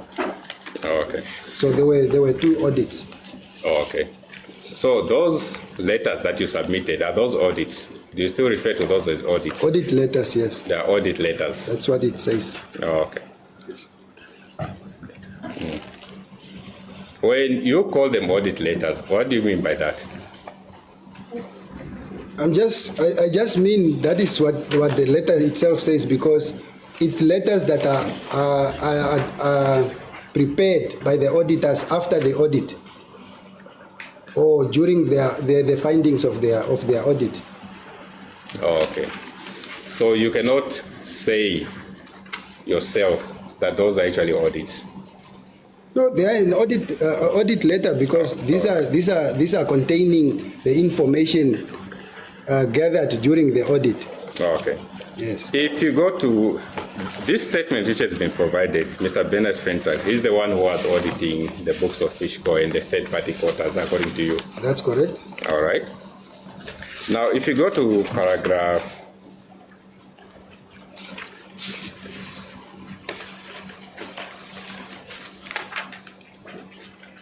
10 of that statement. 10. Yes, page 7. Yes. He indicates that the reason for preparation of the so-called confirmation of third-party quota granted through the National Fishing Corporation of Namibia, Fishco, and confirmation of beneficiaries was that the Chief Executive Officer of Fishco, Mr. Mike Nghipunya, received direct instructions from the former Minister of Fisheries and Marine Resources, Mr. Bernard Esau, to sell the governmental objective quotas on behalf of the government of Namibia, and the minister provided instructions on how to distribute the income earned from that sale. You see that? Yes, that's I see that, but not direct in instructions. Okay. So the confirmation of the third-party quota, this is the same as the confirmation of the third-party quota letters that were written. Yes. Okay. On those letters, where is it indicated that it's an audit? Let me just get to that page quickly.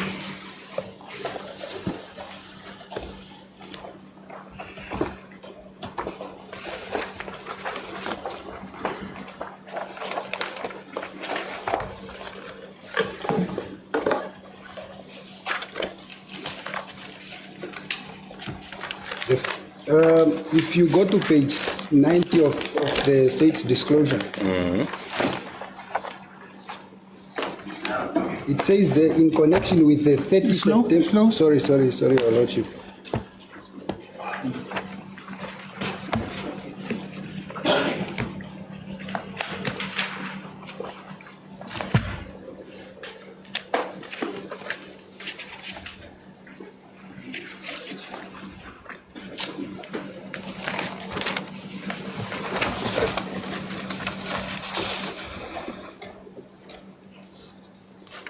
Yes. So you will see that in connection on after the subject, in connection with the 30 September 2018 audit of Fishco, we noted that the Fishco received the Hague freezer.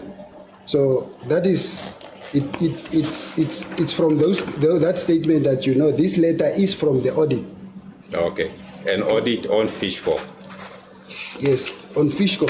Okay, because remember, there are quotas received by Fishco for the benefit of Fishco. Yes. And then there are quotas received for the benefit of third parties, yeah? That's correct. Okay. Now, if we, in fact, he distinguishes those in his statements in paragraph 10, isn't it? Yes. 10.1, where he refers to quotas granted to Fishco for the benefit of Fishco and subsidiaries. Yes. Quotas granted to Fishco has governmental objective quotas, 10.2. Yes. And then 10.3, quotas granted to Fishco, where Fishco acts as agent of the Ministry of Fisheries and Marine Resources. Okay. So the letters that you are referring to falls under the category of 10.3, where Fishco acts as an agent. Yes. Okay. So an audit could have been done in respect of 10.1 and 10.2, and not 10.3 necessarily. Could have been done. But I'm asking you. You can give your. No, it can't work like that, because you should understand that Fishco benefits from governmental objective quotas as well, which is under 10.2. So if the overall governmental objective quotas to third parties is not incorporated, or the findings thereof is not incorporated in the whole audit, then the financials of Fishco can never be signed off, because the minister have to confirm the information that you provide the auditors that this governmental objective quota for the benefit of Fishco was in fact really for Fishco. So whenever the audit is done, once until such a time that the minister have confirmed or signed this audit letter, the financials of Fishco can never be signed off by the board, because there is something that is missing. Because you will see that the income from governmental objective quota for the benefit of Fishco have to be reflected in the financials of Fishco. All right. It goes on just under paragraph 10.3, and he indicates that only quota sale transaction from points 10.1 and 10.2, and we are in agreement this 10.1 and 10.2 are the ones where Fishco benefits. Yes. Okay. He says that only those transactions above will be reflected in the annual financial statements of Fishco. That's correct. And are covered by the audit report. That's correct. Of these annual financial statements of Fishco and the subsidiaries. Yes. And then he goes on to say the transactions described under point A of paragraph 10.3. Yes. Now these are the third-party quotas, yeah? Yes. Where the letters are written. Yes. He says are recorded in the accounting records of Fishco, but are however not reflected in the annual financial statements of Fishco. Yes. And the subsidiaries as Fishco acted as an agent of the Ministry of Fisheries and Marine Resources for these transactions. Yes. He then goes on to say that therefore these transactions are not covered by the audit report. Yes. of the annual financial statements of Fishco and were therefore separately confirmed by the former Minister of Fisheries and Marine Resources, Mr. Bernard Esau, as true and correct government objective transactions. Yes. And then he goes on to say that transactions described under point B of paragraph 10.3 are outside the financial records of Fishco and were not subject to any audit procedures. Okay. You see that? Yes. All right. And from your evidence, you had indicated that there was nothing wrong that was picked up by the auditors in respect of these letters that they had written, yeah? That's correct. And if you move on to paragraph 11. 11, yes. Yes, at the bottom, there's an indication there that only after the Minister of Fisheries and Marine Resources, Bernard Esau, resigned as minister, certain governmental objective transactions directed by him became suspicious, and these were highlighted to the then acting Minister of Fisheries and Marine Resources. Yes. Okay. So there is an indication from the auditors that there were governmental objective transactions which were suspicious. Not during the audit. An audit is not a hindsight. An audit is not a hindsight. I think in terms of the reporting. The reporting, you report on what you picked up when you were doing the audit. So they are saying that after the minister has resigned, then they became suspicious of some transactions, or so the statement says. Yes. So it's because these third-party quotas were not being audited. Yes, but they were confirmed by the minister. Yes. Yes, but they were not audited. That's what we are trying to bring across. There were no audit of these third-party quotas, as you were alleging when you were testifying. No, look, the auditors, as I have said, the auditors prepare this document, these audit letters. They created the template. They had indicated that they would only be satisfied if the minister confirms the allocations. If it was not subjected to audit procedures, we still considered it as an audit report, because this is the auditors that say this is the only way we can be able to give a green light to the audit of Fishco. Okay, so it was just a matter of you considering it to be an audit report. Excuse? You said you considered it to be an audit report. No, because it says like that. Oh, okay. It's a report that they as I indicated, is a report that they come up with after they have satisfied themselves that yes, according to our audit procedures on the Fishco group, this is going to give us a green light when it comes to the consideration or to the approval of the Fishco audit. Your Lordship, I'm informed that it's time for lunch. Perhaps it will be the appropriate time to adjourn. Yes. Yes. Council.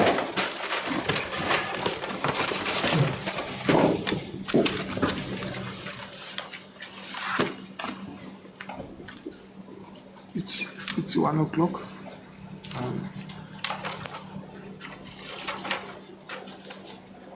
We will be commencing at 2:15. Thank you. As it is the court. But I just want to, we will lose an hour tomorrow.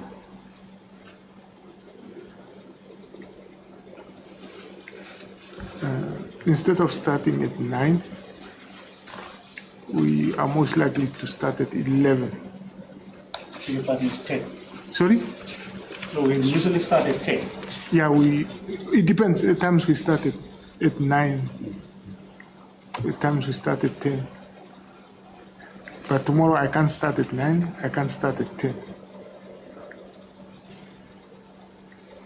So I just wanted to see whether we can make an arrangement to recoup that hour tomorrow. If we start at 11 tomorrow, will we be able to go on until 5 or 6 tomorrow? If we can start then making arrangements now. Is that possible? We are available, Your Lordship. No, you see, the problem is not only the availability of the court it's the availability of the applicants also. And I don't know with whom the arrangement must be made for them to be available after 4. That's why I'm raising it early, so that we make the arrangements for tomorrow. Okay. Thank you, my lord. Yeah, we will engage the necessary authorities from the correctional facility to avail the accused for an extra hour or 2. Tomorrow. Tomorrow. Yeah. They will not take word from counsel, my lord. My lord, if I may then just to be called upon in order for the court to give such direction. Okay. Now, if that's the case, if the officer in charge can then be in court at around 4 o'clock so that we see what arrangement, or will that be, or can he be in court earlier? Your Lordship, can I be of help? Because we spoke to the officer in charge earlier when we came today, and he said they will be fine if we can go until 6. It's just that your Lordship's office can call the officer in charge just to make. No, you see, I don't converse with people. I just make orders in court. Yes. You see, because whatever I do in my chambers is not on record. So whatever I do must be seen by everybody in this paper. So that's why I operate. So what I will do is I'll ask the counsel for the state to see whether they can ask the officer in charge to be in court at, let's start at 2:10 so that I have about 5 or 10 minutes with him to see what arrangements we can make for tomorrow. As it is, My lord, I have a personal request that I would like to broadcast to the whole world. Yeah. I will engage my learned friends at the end of the day, and including His Lordship's assistant. Will it affect the proceedings? If it will affect the proceedings and you don't want it to be live, you can see me in chambers, counsel. We can meet in the boardroom. All right, my lord, because I didn't know whether we are still. Last time I know that there was a complete blackout of the judges' chambers. Yeah, no, that's why I said the boardroom. All right, that's a precision. Yeah, the boardroom here. I think, but that's why I want to do that, my lord, at the end of the day when I have a sense of where we are and how we are going. Because it relates to me. Yeah, it's just as I'm saying, and why I'm raising it early is so that the arrangements, because if I leave it until 4 o'clock, we may not, when we leave here, we may not get hold of the officers in charge. That is in order, my lord. We can make, His Lordship can give directives to the correctional services for the late proceedings up till tomorrow, and then whatever I can. Not today, but only tomorrow. Yes, for tomorrow, my lord. Yeah. So I'll first engage my learned friends and then take it from there. So must I then ask the officer to be in court at 2:10? Yes, my lord. Mr. Marondete? I'll give a call to him. Yes. Mr. Litubeti, I only realized very, very late. I'll ask you to speak to Mr. Engelbrecht to hear my attitude. I take note of that report. Yeah, just advise him. I take note of it. Yes. Thank And I will you. convey it as such. Thank you. I think I've realized. Thank you, Your Lordship. Yes. Court in the rise until 2:10. Mr. Nghipunya, the normal warning that you are not allowed to speak about this matter to anybody. I've repeated it so many times. I'm sure it's sitting now. No, but I need to keep on repeating. It's engraved to Your Lordship. Court will rise.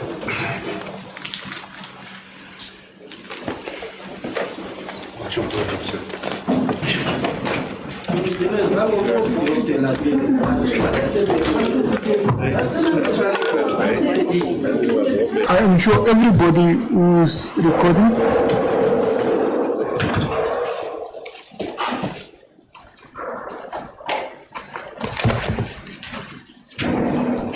has received the directions.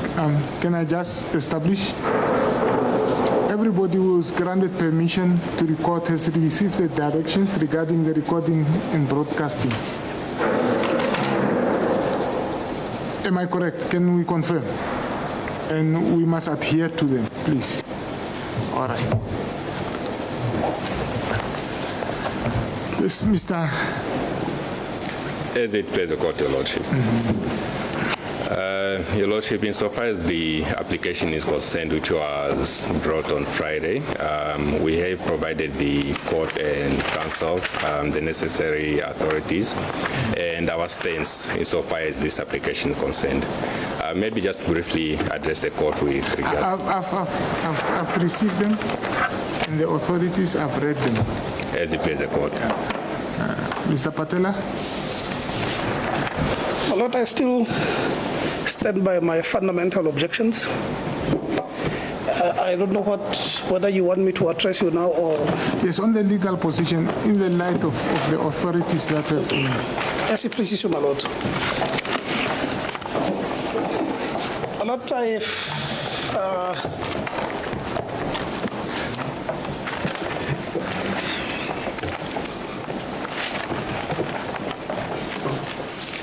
I have a case that I want to refer you to. I know it's a very well-known case in our jurisdiction on bail.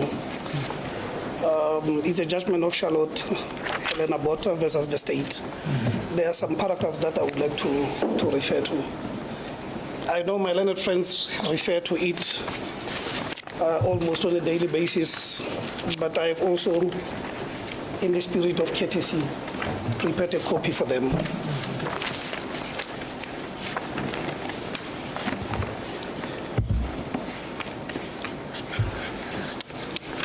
And this is what I want to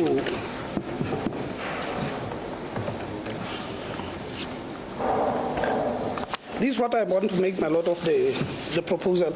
If His Lordship can go to page 8 of that report. Handwritten, page 57.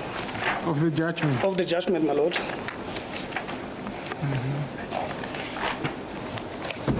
Yes. Because I feel that our objection is for some reason maybe not being properly understood by our learned friend, and perhaps it's important for us we have the responsibility to clarify it for them. We see that the authorities stipulate as follows. The state in reply, that is paragraph, unfortunately it's an old judgment, my Lord, I think they were still using typewriters, it's not properly numbered, but I've tried to, if we can go to the second paragraph on that page. The state in reply called only Sergeant Menza, and he said that he was told by another policeman, namely Sergeant Paniza, that the accused had attempted to escape. Now, this is where it gets interesting. Sergeant Paniza was not called to testify. This allegation remained purely hearsay. Now, the principle or the proposition of law that we want to rely to is the one that is set out in the subsequent sentences. Although hearsay can be admitted in bail applications, such hearsay can carry little weight, if any, and should not be relied upon when it is disputed. I have looked at all the cases that have, all the way up to the latest cases. It does not seem that this proposition has been varied or changed. First of all, hearsay carries very, very little weight. Number two, if it's disputed, it cannot be relied upon. And in fact, the court in this judgment goes ahead and criticizes the presiding officer in that matter, where this aspect was not properly dealt with. If you look at paragraph, page 9, my Lord,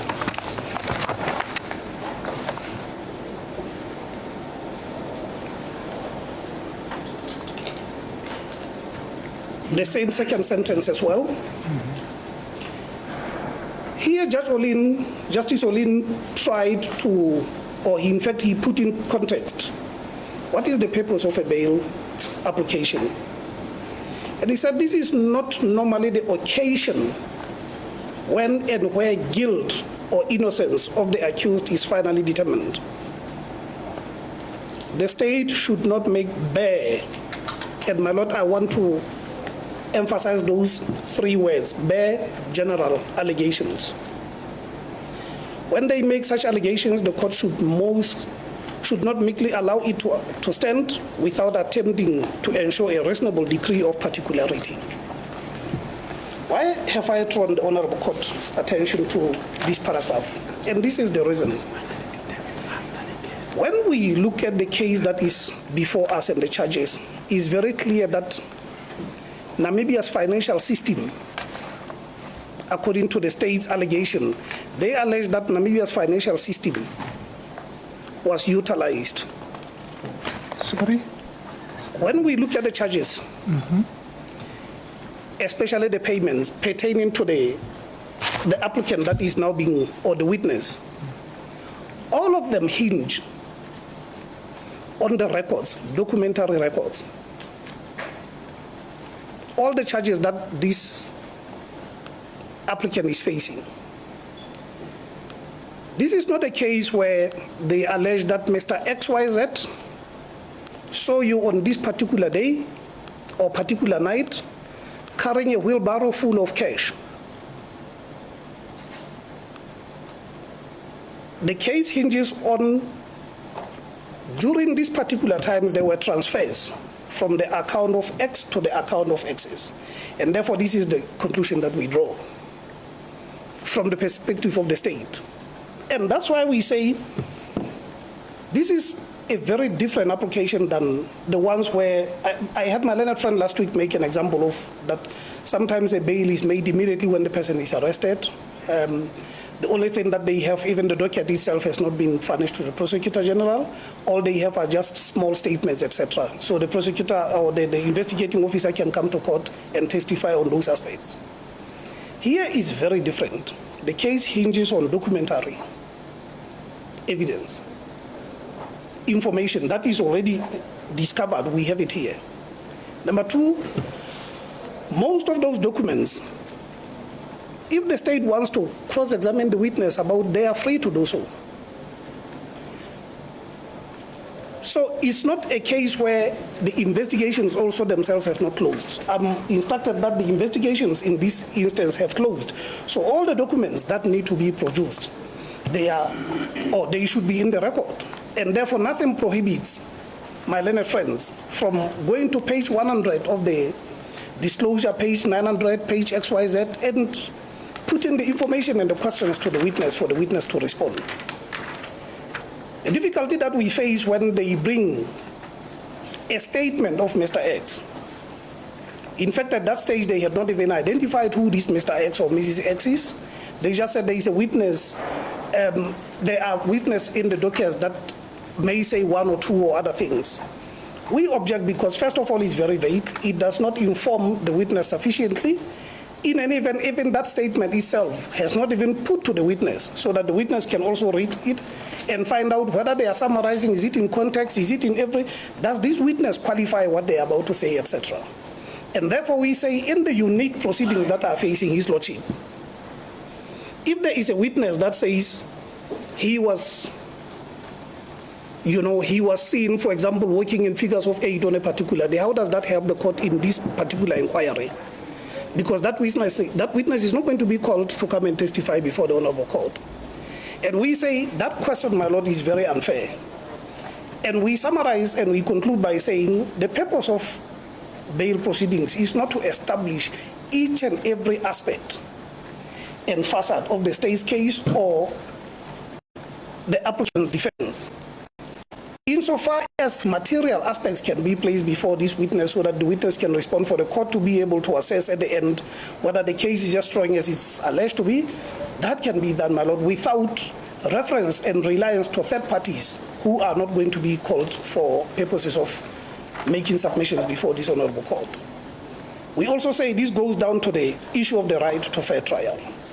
I pointed out, as I have said in that paragraph, that bail, the purpose of bail, my Lord, is not the occasion where the guilt or innocence of my client is being established, not before this court. That will be established before the trial court. And therefore, my lord, we see the game plan that they have of basically putting my client on trial on each and every witness that is going to testify. While that witness is not here, the statements are not here, there is no particularization, my lord. It's a very worrisome aspect. We say it's not even hearsay, because hearsay is when a witness, Mr. Investigating Officer, maybe sits here and says, I have statement of X that says this. That is hearsay. We don't even have hearsay at this stage, because that's the question that my learned friend is asking. Maybe he should reserve the right to call and introduce that information at the time when the witness is here that can even deal with hearsay, because at the moment we don't even have hearsay, because there is no witness. There is no witness testifying on that particular aspect. And therefore, my lord, we maintain our objection. We have read the heads, we have read the contention. They say it may be introduced, but it's qualified. But hearsay may be introduced only if it is not disputed. And therefore, my lord, premature as the application or maybe our objection generally may seem, these are your proceedings. We also are mindful of the fact that they have to only collate information that is going to assist his lordship in the determination of the true issues here, not to run a full trial of the guilt or otherwise of our client. We support that is not in line with the rights of our client in terms of Article 12. As it pleases, my lord.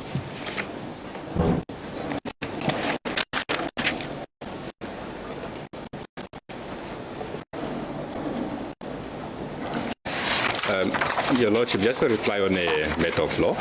Yes. Now, with regard to the matter of Charlotte Helena Botha, that is a judgment that is being relied upon by counsel to inform the court that hearsay evidence should not be introduced if it is disputed. There's a misinterpretation of that particular section, because at this particular stage, how will the court know that that evidence is disputed? The only way the court would know is if it has been put to a person, or if the investigator has testified about it. That's the only way that the court would know that this hearsay evidence is going to be disputed. It's either when the state puts it to the applicant or when the investigator testifies. If one looks at the judgment of Charlotte Helena Botha, it says that although hearsay can be admitted in bail application, such hearsay can carry little weight, if any, and should not be relied on when disputed. So in actual fact, this judgment reaffirms that hearsay evidence is in fact admissible. But at the end of the day, once the court has all the facts before it, the court knows what has been disputed and what has been admitted. It's now for the court to decide what to do with that hearsay evidence.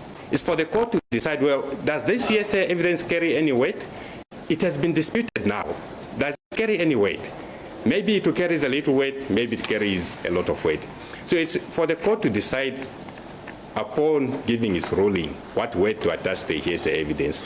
This judgment does not preclude the leading of hearsay evidence at all. That will be a misinterpretation of this particular judgment, that it precludes hearsay evidence from being laid.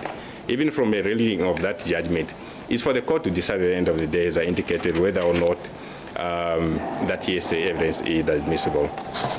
Now, with regard to what has been said with that this is not a trial where we have to prove the guilt or innocence of the accused person, we must keep in mind that when the applicant led his evidence, he dealt with the charges, and he indicated to the court as to why he will be found not guilty. And in actual fact, those are some of the grounds on which these bail applications were brought before this court, to inform this court that there's no case against the applicant, he'll be acquitted, he should be released. So, although it's not a trial, the state still has an obligation, a legal obligation, to show to the court that this is the nature of the evidence in this position. And this is the nature of the evidence that will be laid at trial, to show that there is a prima facie case against an applicant. So insofar as the state's reply on a matter of law, Your Lordship, I think that will be it, unless there's anything else that the court wants to hear me on, as it pleases the court.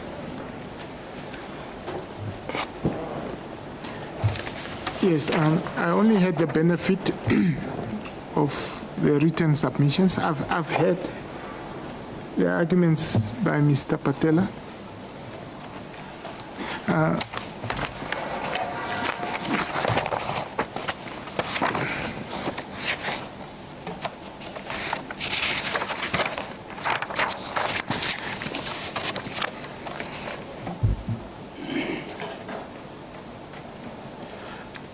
Mr. Patella, just before I make a ruling, Yes, my lord. I just want to engage you. The paragraph that you relied on, the one that appears on page 8, Yes, my lord. I have the advantage of having been a teacher of law.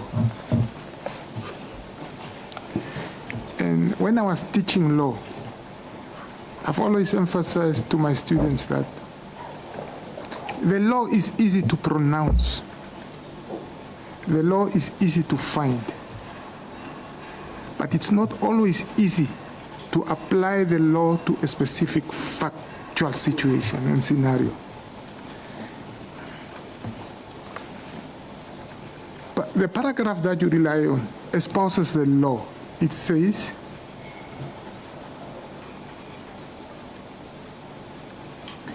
Sergeant Mensah was the only person who was called, and he was told by another policeman, namely Sergeant Paniza, that the accused had attempted to escape. The allegation remained purely hearsay. Although hearsay can be admitted in bail applications, such hearsay can carry little weight, if any, and should not be relied upon when disputed. The legal principle that I get from this, does it fit in with the facts of the current objection?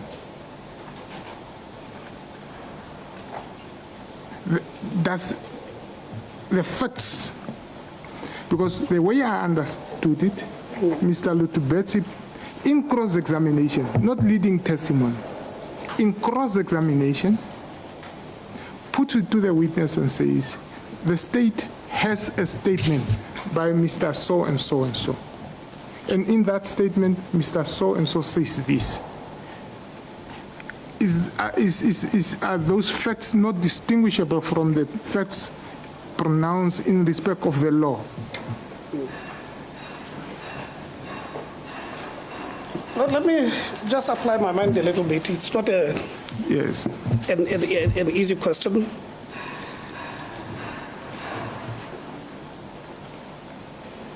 Remember and keep in mind the principle in all the authorities that when an applicant comes to court and says, I want to be released on bail, right?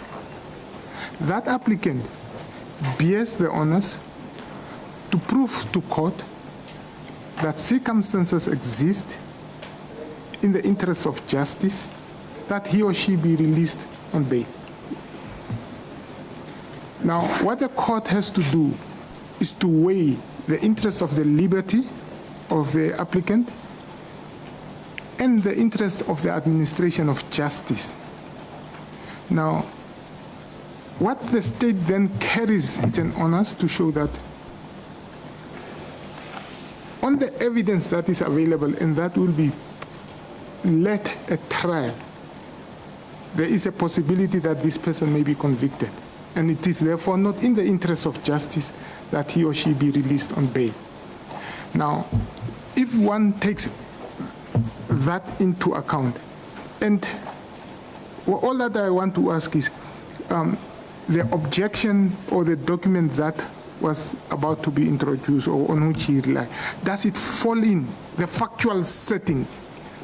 Does it fall in with the legal principle enunciated in this paragraph?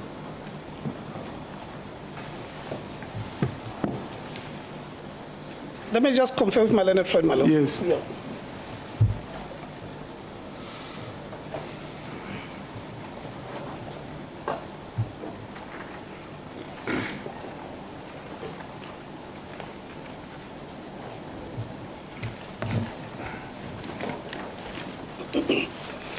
My lord, if I can just backtrack so that I take his lordship to remind you where we came from. Yeah. And the evolution of our objection. Our objection was to a question that there is a witness statement somewhere that is going to say a certain factual position. we said we object because that is unfair. So that at least our objection can be understood, my lord, exactly for its terms. We said that is unfair. We have no problem if there is a statement in the docket of in the possession of the state. That, for example, just to make an example, my lord, that says, on this particular day, you purchased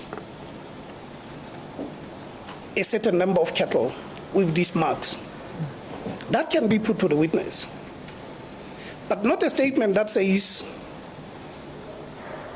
a question that says under cross-examination, we have testimony or we have a witness statement of someone that says this is the situation. First of all, we have seen many a times, my lord, how these witness statements are abused by legal practitioners during cross-examination. When one goes to that statement, you'll find that very well the statement may say some portion of the question that was not said, or that was said, but that's not all that the statement says. The statement may also say a lot of things that qualify the particular proposition that is being canvassed with the witness. So the general summation of what the statement says without it being placed at least before the witness, for the witness to read itself and say, well, here's the statement, in fact it says this, these are my comments. We find that it is unfair because it is intended to ambush the witness. Insofar as hearsay is concerned, my lord, we have also no problem if a factual proposition contained in that statement, if there is any, is put to our client for him to respond. But when somebody comes and says, there is a newspaper article that says XYZ, how does our client even respond to something like that, my lord, under cross-examination? Is it all that the statement is saying? If the statement is in the docket, like I've made my contention that almost all the documents relied upon should be in the docket, if not all of them. The easier thing is to take out that statement, give it to the witness. Give the witness the opportunity to read that document, and then questions can be asked so that he can respond. First of all, the question, my lord, itself did not even identify this witness. Did not even identify the statement. That's why we objected. Limited to that particular question that was asked. And therefore, we have seen that they have now embellished the nature of our objection, that we are against the law for each and every aspect of hearsay. We say that is not the issue. We deal with question as it arises.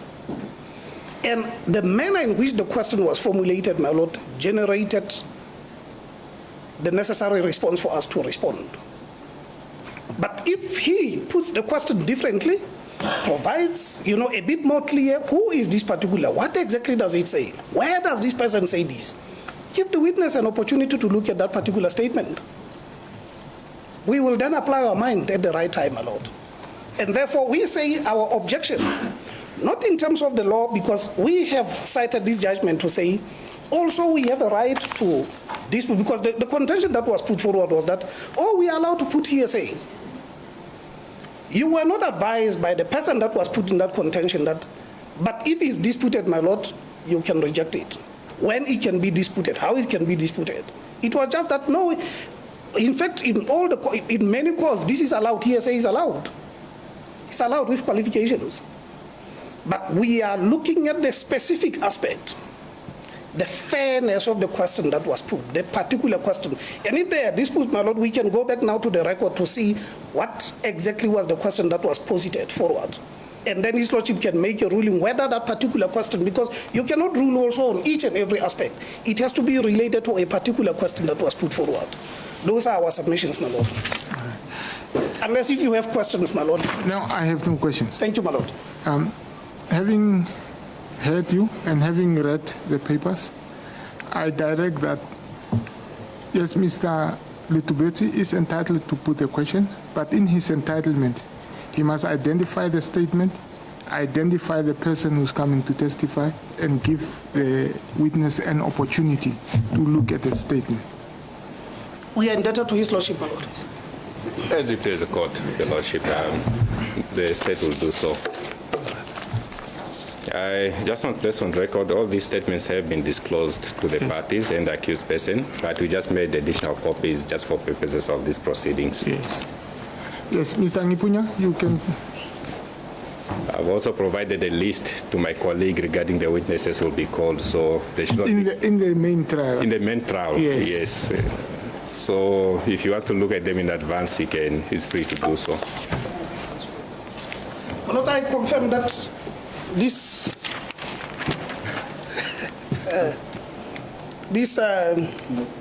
very annotated list, written in the most extreme of shorthands, was provided to me, I believe, if I'm correct, is 5 minutes before His Lordship walked in through the door. I have not had the time to recoup these particular references where they are. We said, my Lord, the docket runs into 80,000 pages. So, insofar as my learned friend has chosen not to run a copy for us, it also hinders our... A copy of what? Of that particular document. So that when he asks a question, I can also have the opportunity to look at it. Okay. Otherwise, my Lord, I'll be forced to ask for an adjournment so that I can then retrieve that document, and then we can all follow when the proceedings resume. What I have understood Mr. Litubetsi to say is that the statement which he wants to ask the witness about, he has made a copy, it is available. Yes, but it was not stated that is also available to counsel, so... No, remember I shouldn't repeat all my rulings. Yes, Lord. I've already made a ruling last week that any document that is being provided to the witness, to the court, must be made available to the As other it pleases counsel. the court, my Lord, Yes. I cannot say any further. Yes. As it pleases the court. Can you look at the judge? Is he having one? And one for the judge.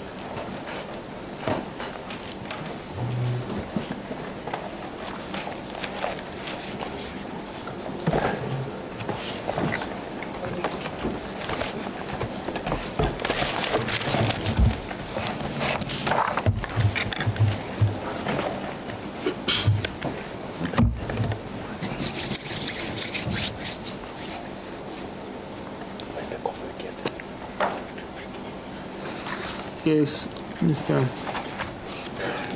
My Lord, I just want to find out, I think there were 2 copies given to Mr. Nghipunya. How many copies do you have? Just make sure, is it 2 or 1? Just one. Okay.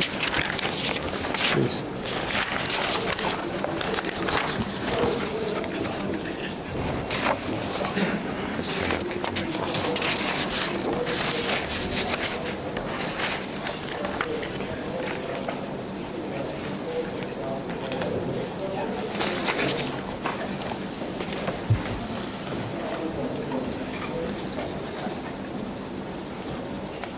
Lord, can we just confer quickly? I think I have a quicker solution if they want to avail it to me.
Yes.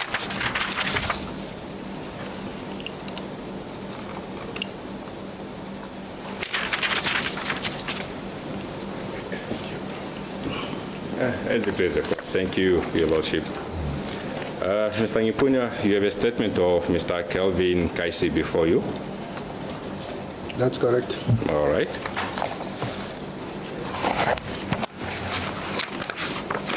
And you see in paragraph 2 of that statement, it indicated he confirms, I confirm I'm the managing director of Flamingo In-Flight Catering Pty Ltd. That's correct. And therefore I do have access to the records of the businesses. That's correct. Okay. And he goes on to say in paragraph 4, I have been approached by Mr. Willem Orifier of the ACC via email and cell phone, and I prepared a response with attachments C annexure KK1. That's correct. Okay. And there are annexures to that statement.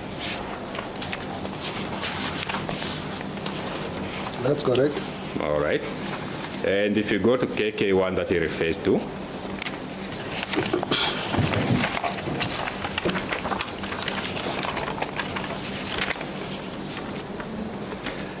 you can see that is titled Statement in Response to the Inquiry, yes? That's correct. All right. And then in paragraph 6 of that, he indicates that regarding the transactions in question, I only became aware of an amount of $3,150,000 paid into our account on the 15th of July 2016. Mr. Hatwilipi instructed for the 2 payments to be made from our bank Windhoek check account number, then he provides the account number. And he refers to payment number 1, date of payment 18 July 2020, account name Gregard Investments. You see that? I can see that. All right. And then on the next page,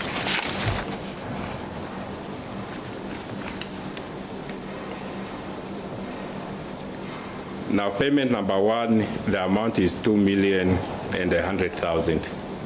Okay. And then payment number 2, date of payment 18 July 2020, account name F1980 Quised Moon.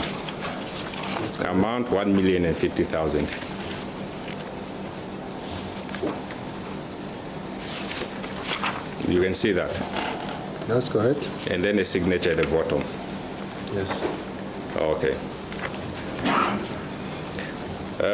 Basically, this is what the state was putting to you, that Mr. Hatwilipi had instructed for the transfer of these funds from the account of Flamingo In-Flight Catering.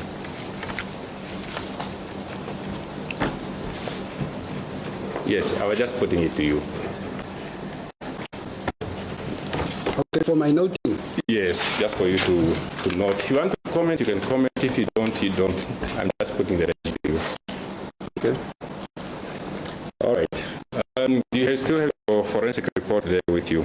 Can I just ask something on this statement, please? You are not supposed to ask questions. No, not ask, but to confirm something. Your legal practitioner will do that in re-examination if there's something that is not clear. No, but you are asking me. Sorry, my lord, your lordship, but he's asking me to note this thing. But if it's for my noting, then I should at least be allowed to just confirm that I'm noting correctly.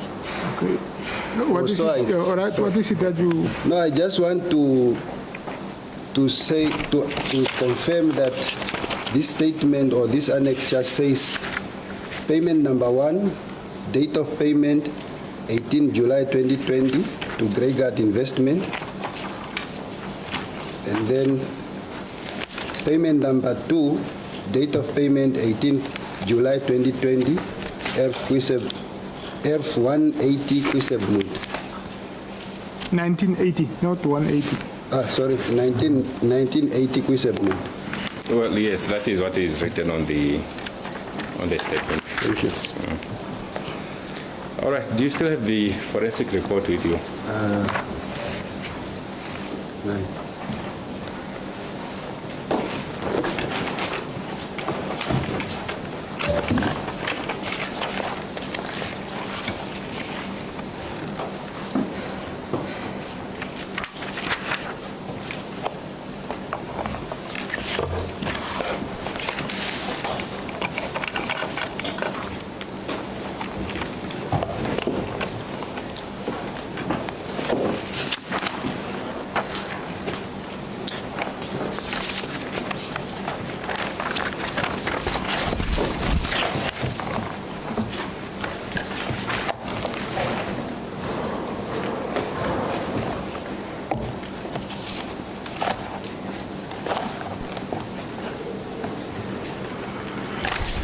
Okay, maybe before you continue, just one last aspect in the first paragraph of that particular statement or the annexure. You also note there that he indicates the inquiry per email to September 2020 is quoted. The Anti-Corruption Commission is busy with investigations regarding supply and delivery of dried fish products to Fishco by Wanakadi Investments in the amount of 4,999,095, of which the said Wanakadi Investments sourced the products from Flamingo in the amount of 3,150,000 during June, July 2016. You see that as well in the statement? Where is that? The first paragraph on annexure KK1.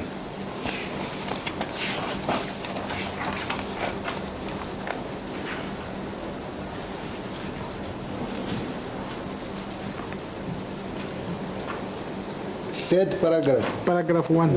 Oh, paragraph 1, okay. Oh, third paragraph. That's noted. Okay, thank you. Okay, that's fine. All right, do you still have your forensic report with you? I do. You do. Can we go where we left off yesterday? I think just go to page 324. 324. Yes. No, starting from page 2, we left off at 323, the page before. Okay.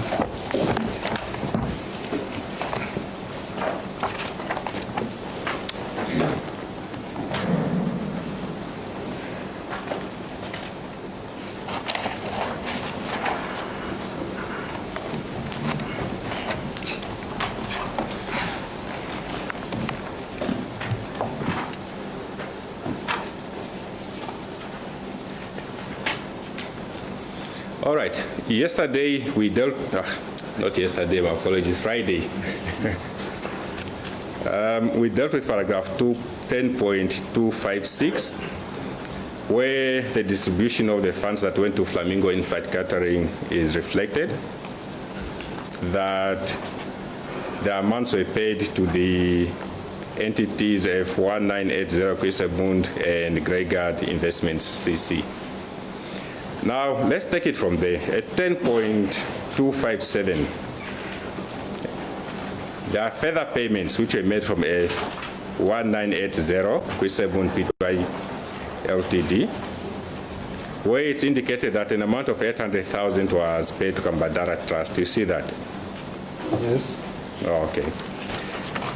And if we go further to page 324 at paragraph 10.260,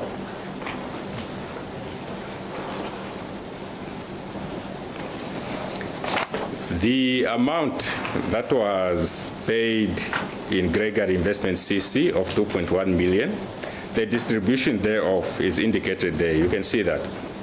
Yes. Okay. And it's contained in the table. You can see that? Yes, I can see that. All right. Now, this amount, how it was distributed, on the 25 July 2016, 100,000 was paid to the entity Fiti Entertainment CC. Sorry, I was just trying to... You cannot hear clearly. No, just because of that sound. Or the sound, the construction. Yeah, yes. Okay. Just repeat that point again, sorry.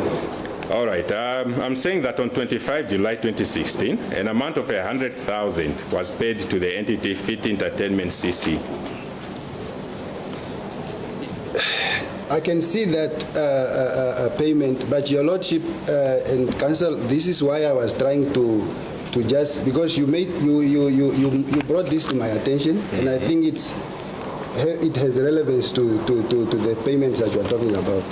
So now, in this statement that you gave me, it says the payments from Flamingo in-flight services were made in 2020, and then the ones that you are showing me is 2016. Yes, that's why I referred you. Okay. So I just want to understand that it's the same payment that you are referring to. All right. That's why I referred you to paragraph 1, where it's indicated that amount of 4.9 million, the one that we are referring to, which they said when account investment sourced the progress from Flamingo in the amount of 3,150,000 during June, July 2016. You can see the 2016 date there. Yes, I can see the 2016. And in paragraph 6 of the same attachment, where it says that regarding the transactions in question, I only became aware of the amount of 3,150,000 paid into our account on 15 July 2016 when Mr. Hatukilipi instructed for the 2 payments to be made from our bank when to check account. Okay. All right.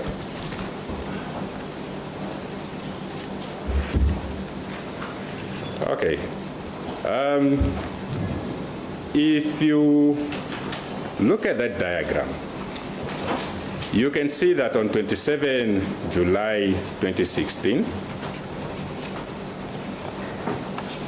an amount of 500,000 was paid to the entity Omholo Trust bank account.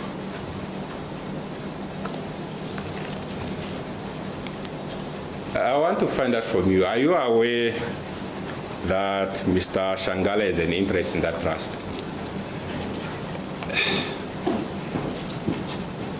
Your Lordship and Council, the Friday before I indicated to Your Lordship that I'm not very experienced in this, and some of the times I want to ask certain things and I don't also want to be out of line. But I'm just trying to I know it's your cross-examination and I'm not there to cross-examine you, but I'm just trying to understand how the payment when we bought products from Wanakadu, and you're now trying to ask me about what happens after the money, after we Fishco paid for the products, and trying to ask me who owns the other company, companies that I didn't deal with, or companies that Fishco didn't deal with. So I'm just trying to really be of help to these proceedings, but my dealing as far as the buying of the dried products were from Wanakadu, and how Wanakadu distributed or bought or paid those funds over, it's really not for me to be able to attest to or anything of the sort, because every day of our business we buy from different companies, and I really don't go follow up who they deal with after that and stuff. So, but I'm just trying to understand what is the council getting to, because I don't want to confirm people's interest or who have interest, because it has nothing to do with me. No, thank you for trying to confirm, but at the end of the day, these are issues that are going to be argued with regards to the funds that were dispersed by you. So what I'm trying to do here is to inform you as to what eventually happened to the funds that you paid to Wanakadu. I just want to show you the flow of money, where this money went to. Well, if you want to comment, you can comment. If you have no comment on it, or you don't have a comment on it, it's really up to you. All right? Okay. All right. You can see there that on the 2nd of August 2016, an amount of 150,000 was paid into Mr. James Atukulipi's bank account. And on 10 August 2016... Sorry, from Greygard or from paid? Yes, all these payments listed here, they are from the 2.1 million. Okay. That was paid into Greygard Investments.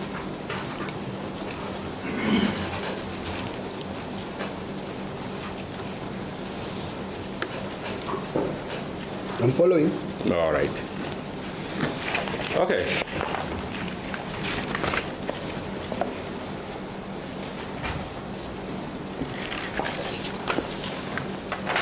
I also want you to,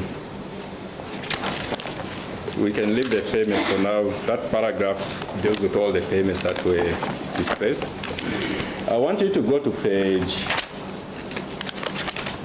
believe it's 7 of the forensic report.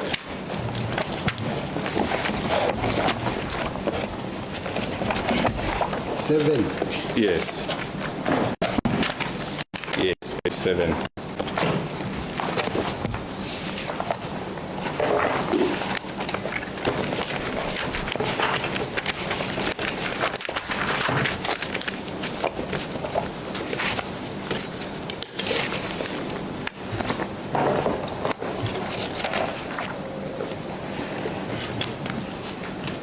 Are you there?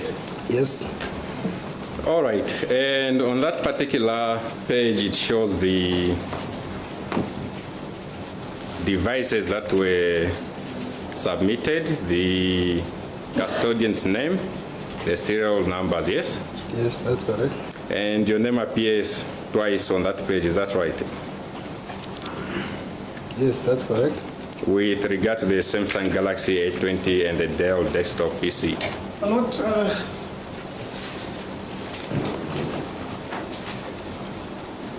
We will object to our client or the applicant answering any question on the devices and contents of those devices because of the serious constitutional issues which will affect the admissibility of these documents and these items. To give you an example, my lord, just to give you comfort of the nature of our objection at this stage.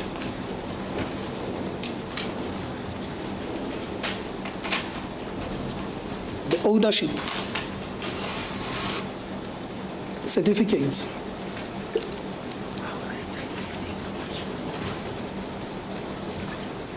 pertaining to ownership of these documents is not before court. Number 3, the method of how these issues were retrieved, who was there during the retrieval of this information. We can tell the court that our client was not present when this information, as well as all the serial numbers and everything pertaining to these items, was retrieved.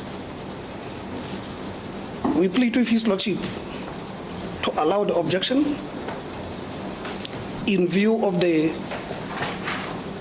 serious implications of fairness to our client. This was unconstitutional obtained information, and we move that it should not, we submit, my lord, it should not be utilized in these proceedings. Not only the instruments or the equipment themselves, but the entire contents, the alleged photo imaging, is a matter that the trial court will have to deal with when experts are called by both sides, my lord, at the hearing to deal with this aspect. Our client is here for purposes of the bail, and we propose, my lord, that his rights insofar as the defense at the main trial should not be compromised simply because we have applied for bail. As it pleases, my lord. Your Lordship, insofar as I can recall, I think the issue of the search warrants has already been dealt with regarding these particular items which were seized. But in any event, the state has to put to the applicant that this is the nature of the evidence in our possession. Whether he disputes it, he decides to remain silent, whatever the case might be, that's up to him. No one is forcing him to answer any questions. He doesn't have to answer any questions.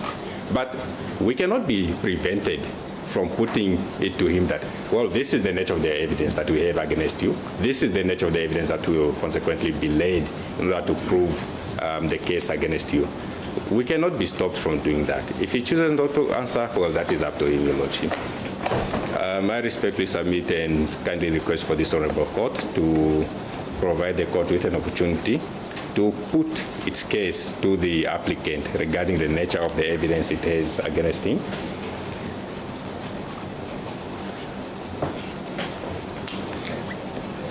And insofar as we are concerned, Your Lordship, there has in actual fact been no challenge on the constitutionality of the obtaining of this particular evidence. It's just been mentioned now that, oh, no, it's unconstitutional. On what basis? There's nothing before court. There's been no challenge. So that cannot be considered at this particular stage. I respectfully submit your lordship, as it pleases the court.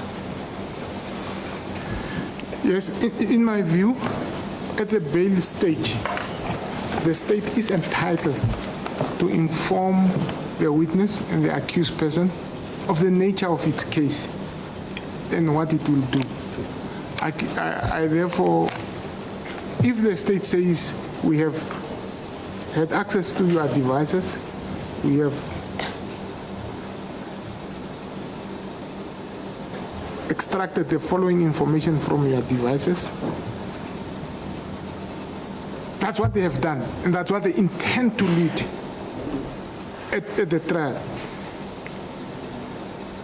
At this point in time, it's not for this court to determine whether the information indeed derived and detracted from those devices is true, it's correct, it's accurate. But what the state is saying, this is how we are going to run our trial. Actually, in my view, it assists you to prepare yourself on how to defend the party. And for that, or to that extent, the objection is disallowed, the question may be put. As it pleases, my lord. As it pleases the court.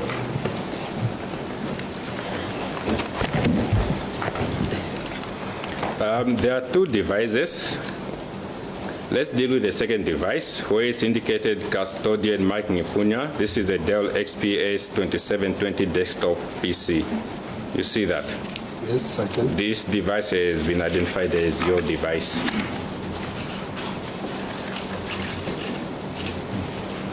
Do you dispute that? Lord, maybe before the witness answers, at the possibility of facing a hiding by the Honorable Court, before I take note of the ruling of the Honorable Court and will abide by it, but the point that I want to raise, my Lord, is that we reserve our rights, or our client's rights, at the trial to challenge not only the admissibility, but the warrants and everything pertaining to the questions arising from this equipment that was taken from, or alleged to have been taken from the client or the applicant. And therefore, in these proceedings, we abide by the ruling of the court, but nonetheless, we still maintain our overall constitutional right to object at the appropriate trial court, my Lord, to the admissibility of this evidence. As it pleases you, my Lord. Take a note. As it pleases the court.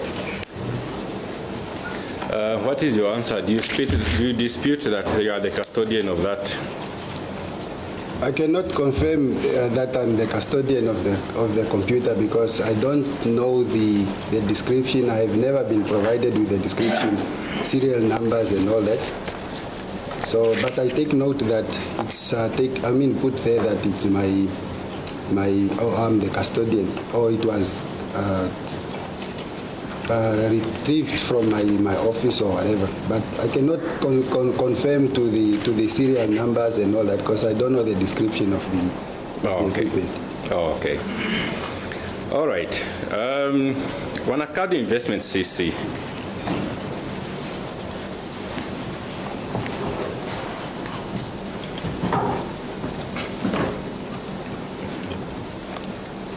Was it your first time to come to know this company when you had to deal with it with regard to the issue of the fish which was procured? No, it's not.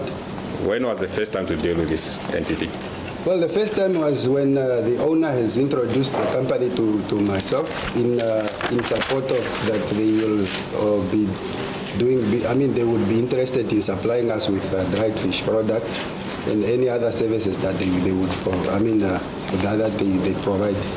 Can you just speak up? Can you please just speak up? I'm saying the first time is when the owner, Mr. Mapope, have introduced the company to myself to say that they will be willing to or interested to supply dried products to Fishco, and also to say that they are interested in doing business in different other areas of their service provisions. All right. Yes. Mr. Mapope. Yes. When did you come to know him? Well, I have known Mr. Mapopi for a while, I think dating back to 2010 or roundabout, but I cannot remember the specific date. But we have known each other on a social level for some times before 2016. Okay, so on a social level, would I be correct to say that you were friends? No. Okay, how did you know each other on a social level? No, we just, if friends in the context of a person that you know, yes. But we just know each other, that we would meet. We have mutual friends and so forth. So that is the farthest I know him. But I wouldn't say friend as he's my friend. Oh, okay. Yes. And Mr. Nghipunya, what interest do you have in Wanakadu Investment CC? I have indicated before that I don't have any interest in Wanakadu CC. All right. Can you go to page 283 of the state's disclosed documents, not the audit, not the forensic report, the disclosed documents? You didn't give me today. Where's the copy you're using Friday? I gave it back. You gave it back. Okay. To whom did you give it back? Mr. Marondeze. Counsel, we are giving your client the document. You gave it to me as well, if it's the same document. The same document. Yes.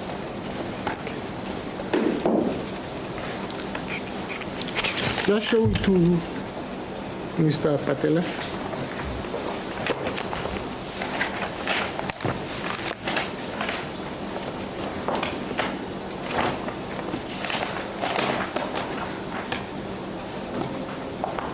It appears like it's the one that was also provided to us a copy, my lord.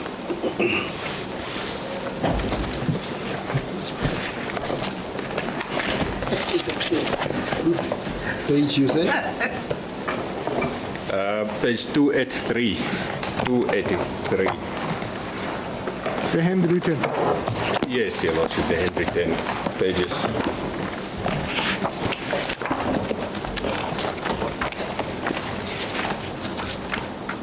Two 283.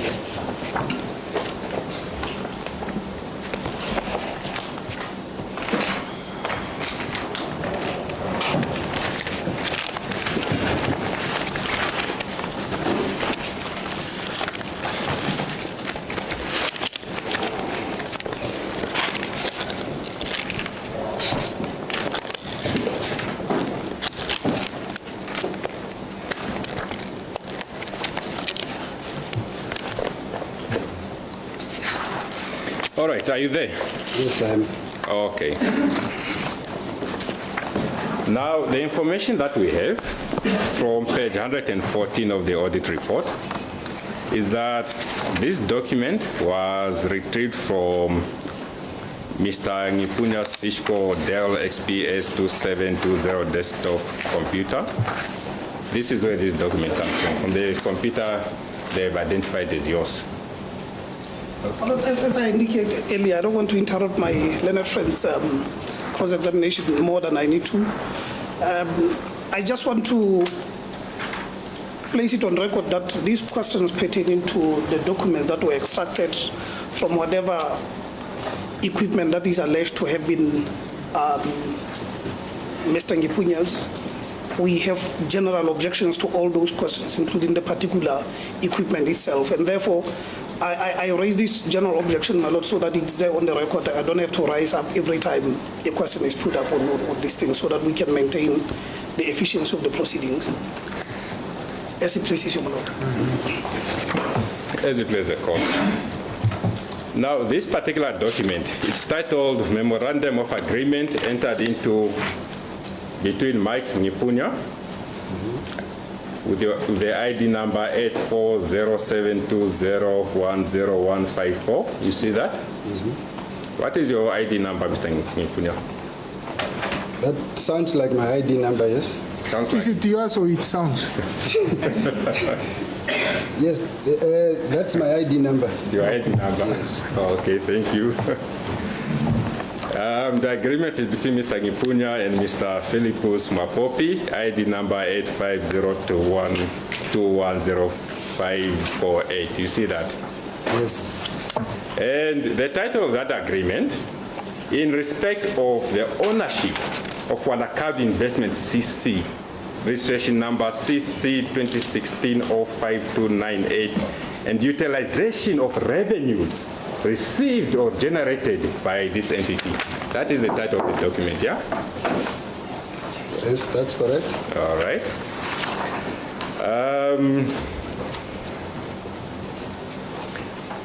If we go to page 289 of the state's disclosed documents. 89? Yes, of the disclosed documents.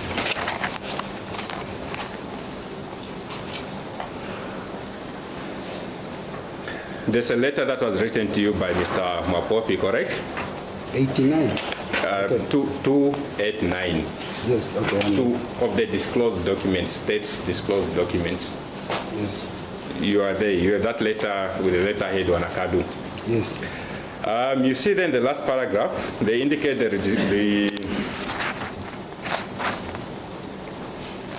registration number of the CC. Yes. The CC 2016 05298. Is that correct? That's correct. So it's basically the same registration number on this memorandum of agreement. That's correct. All right. Can you go to the last page of this memorandum of agreement?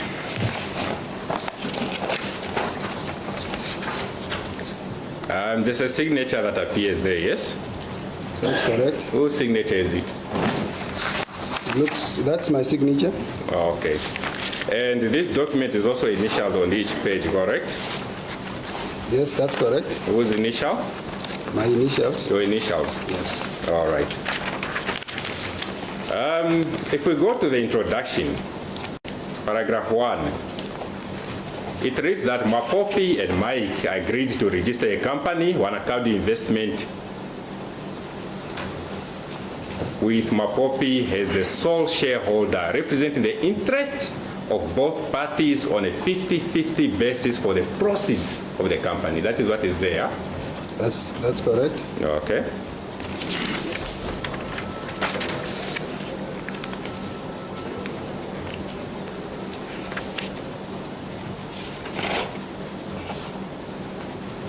And what is indicated in paragraphs 3.1 of that agreement? What is indicated in paragraph 3.1? Mapopi here hereby agrees to represent the interests of both parties at all times. All right.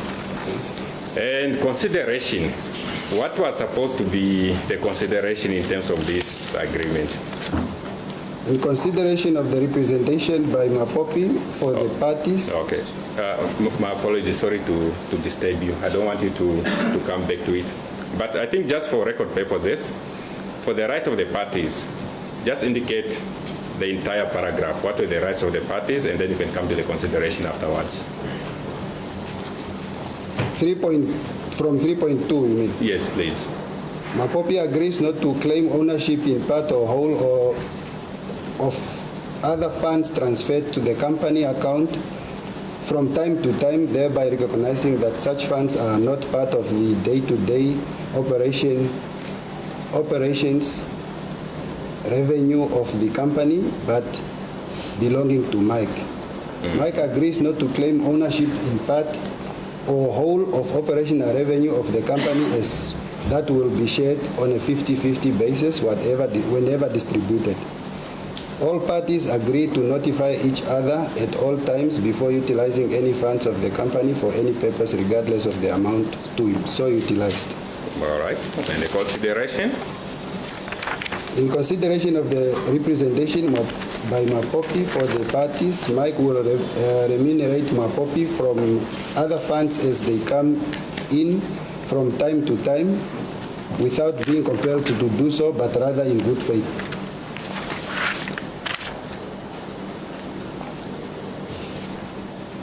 And 4.2. In the event where Mike is deceased, then 50% of all incomes, including other funds and operational revenues, as well as 50% of the shares in the company will be transferred to Wanyemba Investment CC. In the event where Makopi is deceased, 50% of the shares in the company, including 50% of operational revenue available for distribution, will be transferred to his estate as contained in his will. Okay. Now, Mr. Nghipunya, Wanyemba Investment CC, who has an interest in that company? Excuse? Who has an interest in that CC? Wanyemba Investment CC, I have 50%. You have a 50%? Yes. Oh, okay.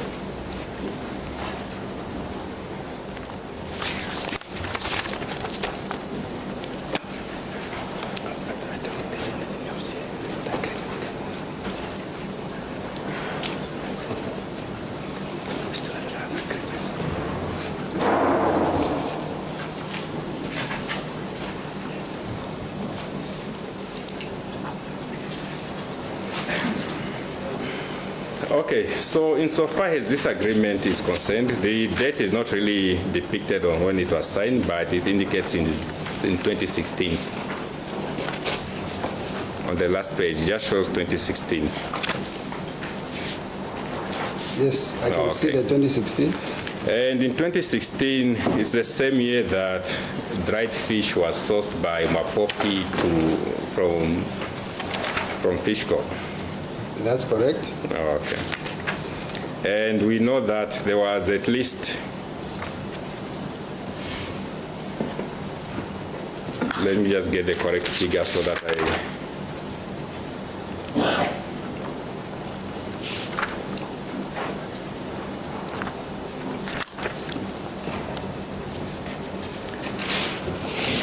yes, about 1,049,995 of these funds remained in Wanakadu's account after they were transferred, yeah? That's correct. Okay. And it would appear that you had an interest in Wanakadu from the face of these documents. I like the way you say it would appear, because as far as this agreement is concerned, and as it indicated by my counsel, I cannot and I will never take any ownership of this agreement on the following grounds. We have seen, Your Lordship, in the proceedings so far, how the state has come so strongly and desperately trying to find any chance to link me to certain activities. We came from the monies paid to entities where they continuously say the money went to benefit your co-accused without pinning me to any of those wrongdoing or misappropriation, as he says. And I have checked the definition of misappropriation, where it says taking the dishonestly or unfairly taking something for one's use. And you could not prove that. And Your Lordship, if you look at, or if we look at this agreement is not signed by the other party. And this agreement has no date on which it was signed. This agreement has not been witnessed. And I can only tell this Honorable Court is on the following reasons. If, and I say if because I don't attest to the computer in possession of the state, and we all know anybody can take a computer and do whatever they want to do with the computer. From the information in the docket, the state has in their possession the registration documents of all the companies for the accused persons. So on my computer, if the state has my computer in possession, there is exactly my electronic signature on the computer. There is my electronic initials on the computer. So anyone that goes in my computer can forge or sign documents as it comes. And if you look at this agreement, Your Lordship, there is no date because on the dates of signature, you are supposed to fill it in with your handwriting. Unfortunately, they can use the electronic signature, but they cannot forge my signature in person. That's why my handwriting. And that is the only way they could have completed the date. So hence, the date is left blank because you need to say on December or January of 2016, and on December or January 24th, 2016. They have not, it does not appear on this agreement. Why? Because they cannot electronically sign or write those words. And that is my submission, Your Lordship. And as far as this agreement is concerned, you could also see that because on that computer there is no Mwapopi's electronic signature, so you could not use it to sign or to initial this agreement. So that is what I'm putting to this honorable court, and that is as far as this agreement is concerned. Unless if you have anything else that you want to show that I have interest in Wanakado apart from this agreement. Don't worry, we'll get there. Yeah, that's okay. All right. Remember, I also testified with regard to an agreement between Fishco and Saga. I believe this is Exhibit C before court, the one which is marked D43 at the top.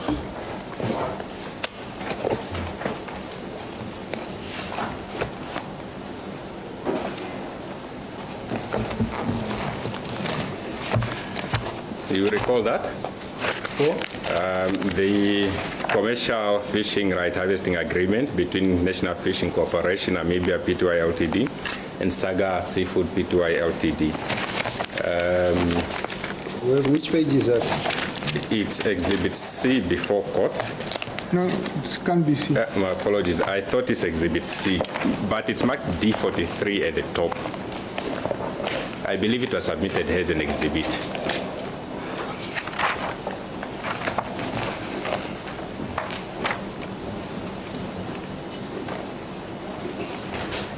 Is it not perhaps Exhibit B?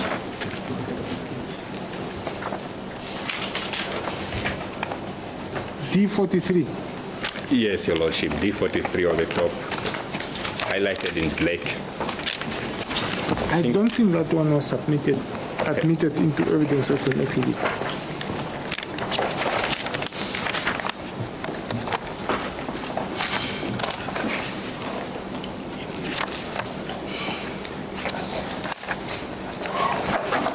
No, it wasn't. D43 was not admitted into evidence as an exhibit, but it was referred to. It was referred to, Yeah.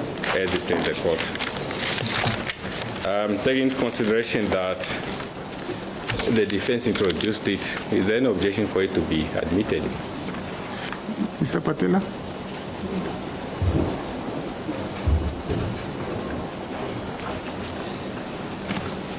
Well, perhaps my learned friend should deal with his cross-examination. If he wants to refer to documents, he can. He has gotten a response that is not part of the exhibit list, and that's all that I can say, my lord. Yes, you are entitled to ask questions on the document, and after you have asked, if you don't ask questions, why do I admit it in? As it plays a court, Your Lordship.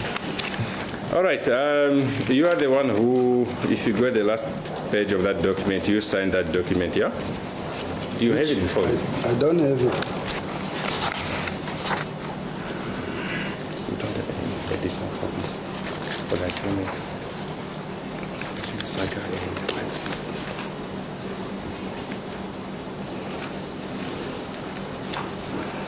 If the court will just bear with us, we want to ascertain if additional copies. I'm not sure what happened to the copy that was provided to the. It was definitely provided to all the parties. Yes, because at some stage we all dealt with it. Yes. That was my copy. I just had one. Oh, do you still have it? No, I just had the one that I gave to Your Lordship. It was given to the court. Oh, okay.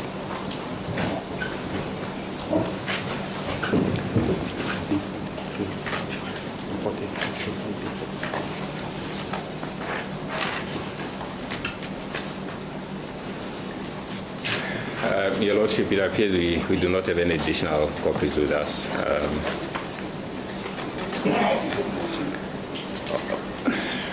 Okay, I think it's fine. Let me proceed. I can give you a 5 minutes adjournment. You make copies for everybody. As it plays the court. Court will adjourn for 5 minutes.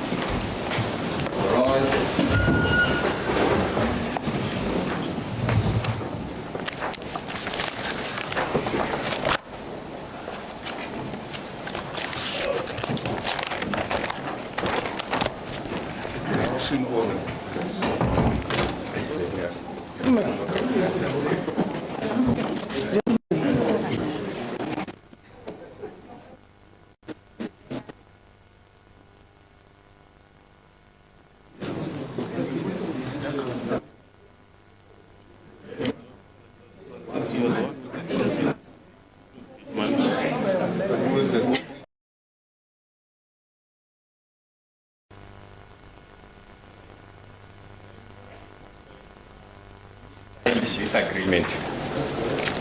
And who did you say was the other signatory? That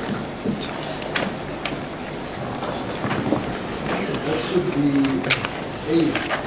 Oh, okay.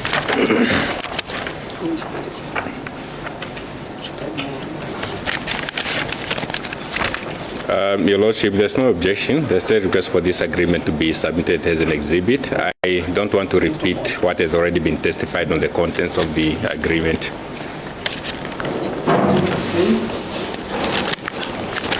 Yes, as I indicated, my learned friend perhaps should indicate whether he's done with this agreement so that we can then demonstrate our attitude towards his request that it be an exhibit. If he has not done with it, he can ask questions, and then at that stage, when he has finished, then he can make a requisition. We will consider it. But at this stage, my Lord, up until he confirms whether he is done with asking questions on this agreement. Mr. Patela, on what basis? If the plaintiff is the one who brought up this agreement, he testified to it. Yes, it was introduced by the plaintiff. He testified to it, its content and everything. Yes, my Lord, all I'm asking, I'm not at this stage in a position to object or otherwise to the admission of the documents. There's an application to admit it. That's what I want. I want to make a ruling. No objection, my Lord. Exhibit J. As it is a court. Exhibit J.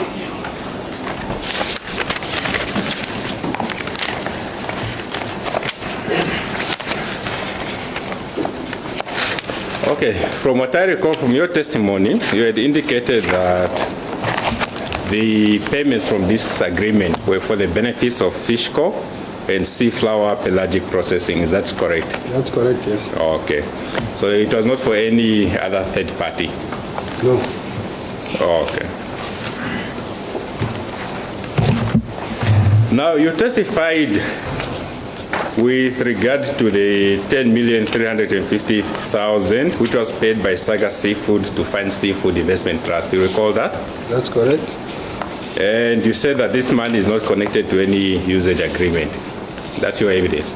Yes, that's correct. Okay. All right.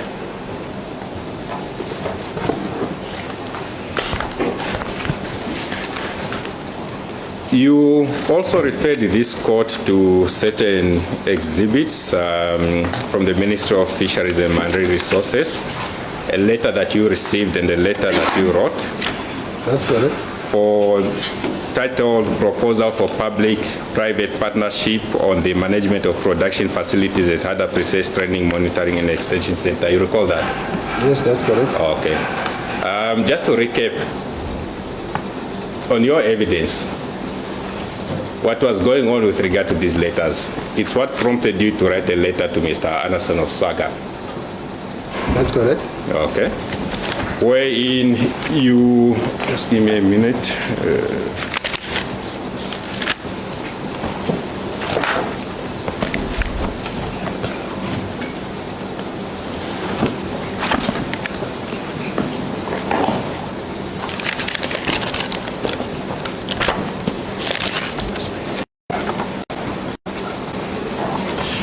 I just want to refer you to that particular letter. If you go to the states bundle that has been disclosed,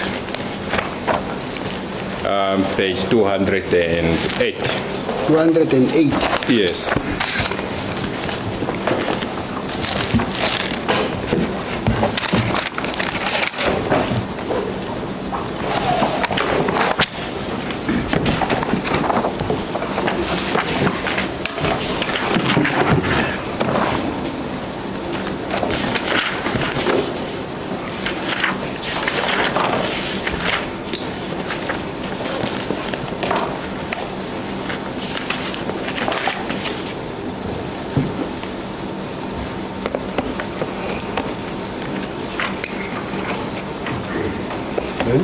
Are we there? Yes.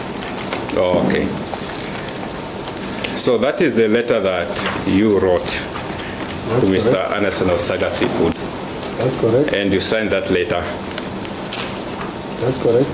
Okay. And it's dated 16 July 2019. That's correct. Titled Support for Supply of Fish Feed for Aquaculture, correct? That's correct. Okay. I see the title for this is different from the title on the letters from the ministry and the one that you wrote. Exhibit D1 and D2.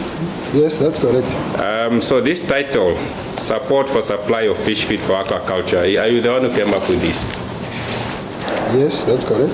Oh, okay, so it was just your own initiative on the heading of the letter. Yes, that's correct. All right.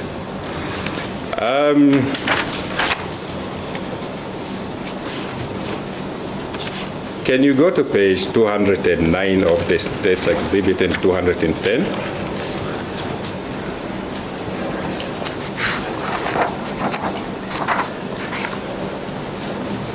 Are you there? Yes, that's correct. All right. Now, you'll see from page 209 to 210 that there are two invoices made by Fine Seafood Investment Trust to Saga Seafood Pty Ltd, correct? Yes, that's correct. And there will be a particular description for that invoice, yeah? Yes, that's correct. What is that description of the invoice? Support for supply of fish feed for aquaculture. Okay. Is this exactly the same as your letter? Yes, that's correct. Even where the capital letters are, you put capital, it's also on the invoice as well. Excuse me? If there's a capital letter on your title, on your letter to Mr. Anderson, there are also capital letters on the invoices of Fine Seafood. It's just exactly the same. No, I mean, you can look at it, you can compare it. It's there. Your initiative is there. Right? Now I can confirm to the titles, yes. Yes. In the description. All right. Can we go back to the letter? At page 208, the one that you wrote.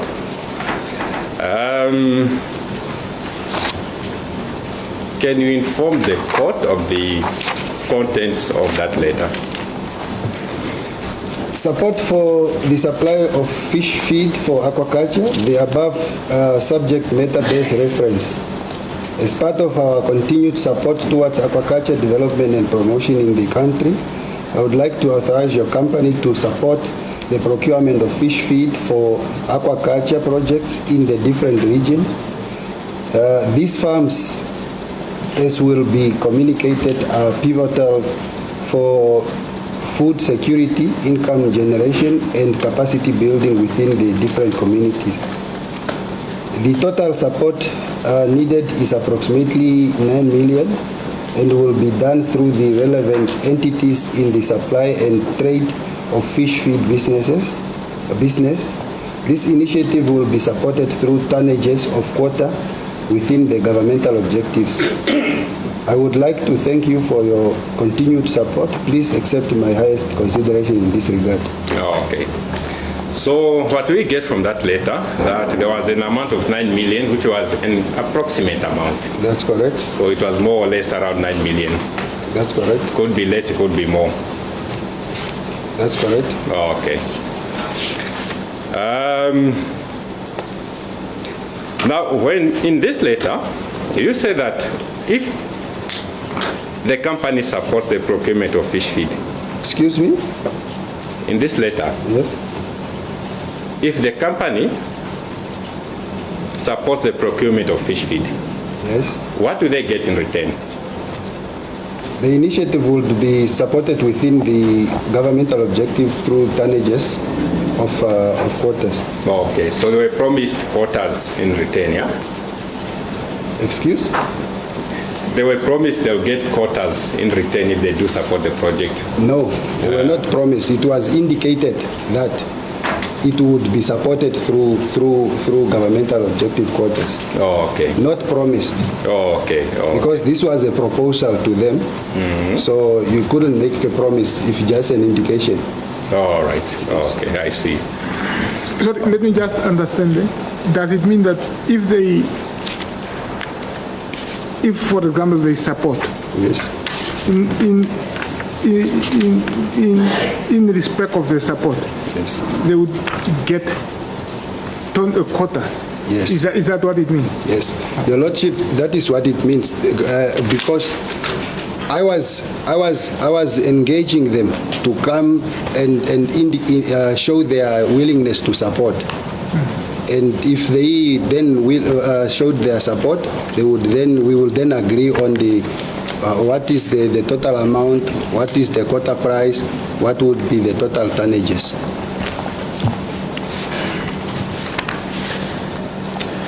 All right. So after you wrote this letter to them, if I recall correctly, in your evidence, nothing actually transpired from this request. It just stopped here. That's correct. All right.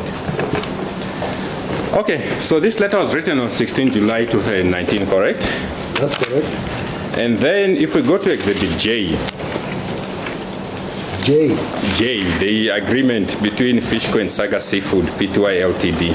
Okay. Your letter was written to Saga Seafood Pty Ltd. Now we are dealing with the agreement. Okay. Quota for the commercial fishing right everything agreement. This was concluded on 10 September 2019, yeah? That's correct. Okay.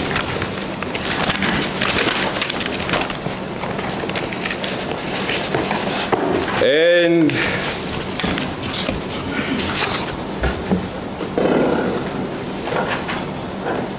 so after the agreement with Saga Seafood was concluded on 10 September 2019, on page 209 of the state's disclosed documents,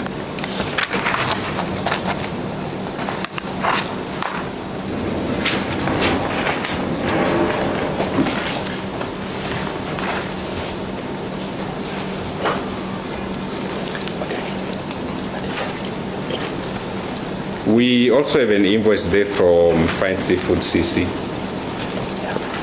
That's correct.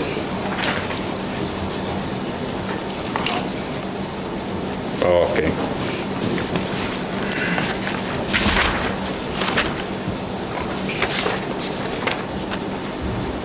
I just want to take you to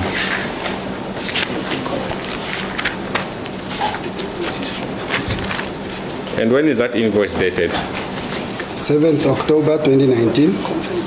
Okay. And the next invoice is dated when? 14 August 2019. Okay. And who issued these invoices? As you indicated, Fine Seafood Investment Trust. Okay.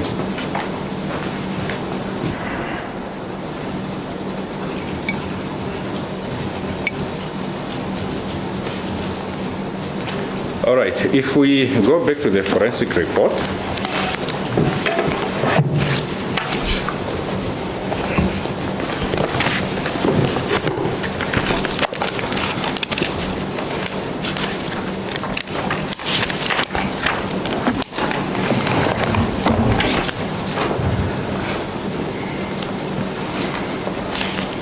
I'm just looking for the page numbers.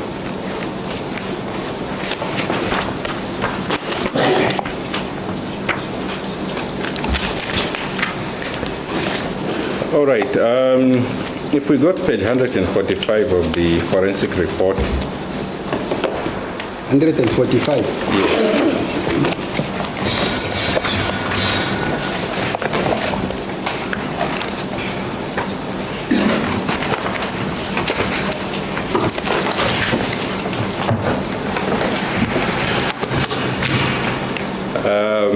at line 28.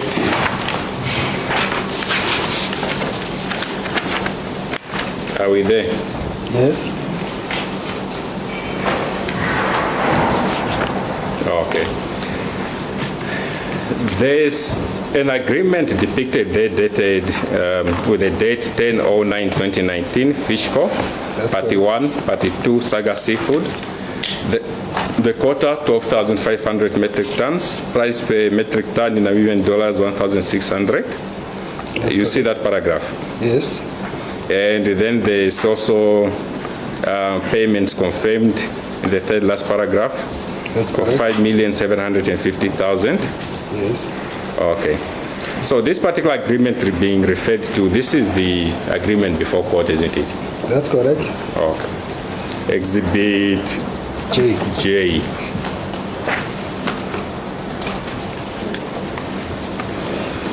All right.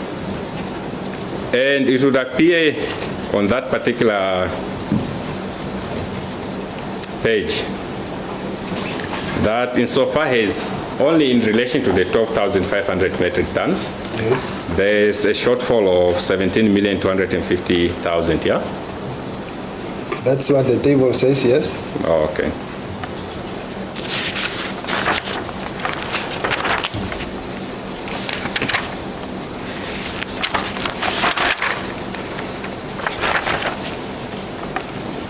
And if we go further to page 147 of the report,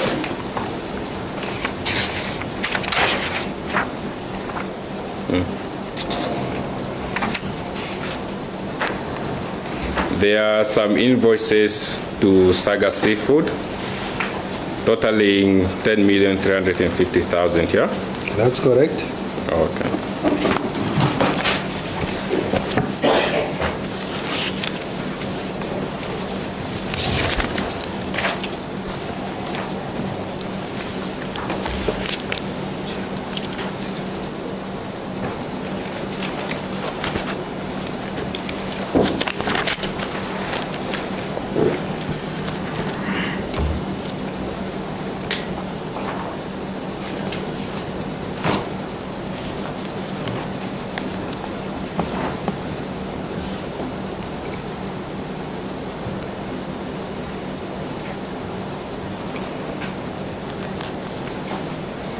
All right.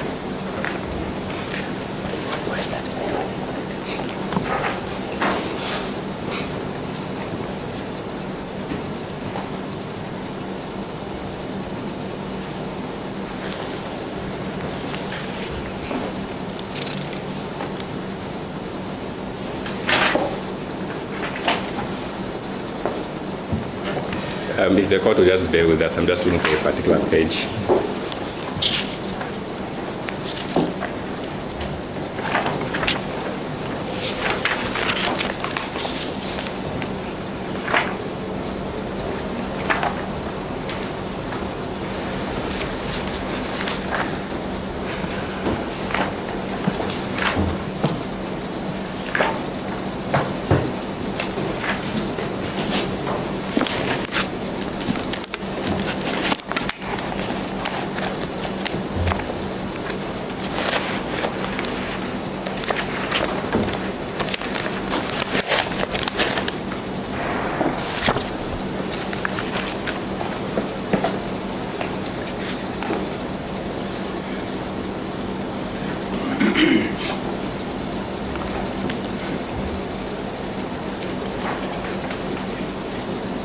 Okay, can you go to page 305 of the forensic report? 305. 05. Yes.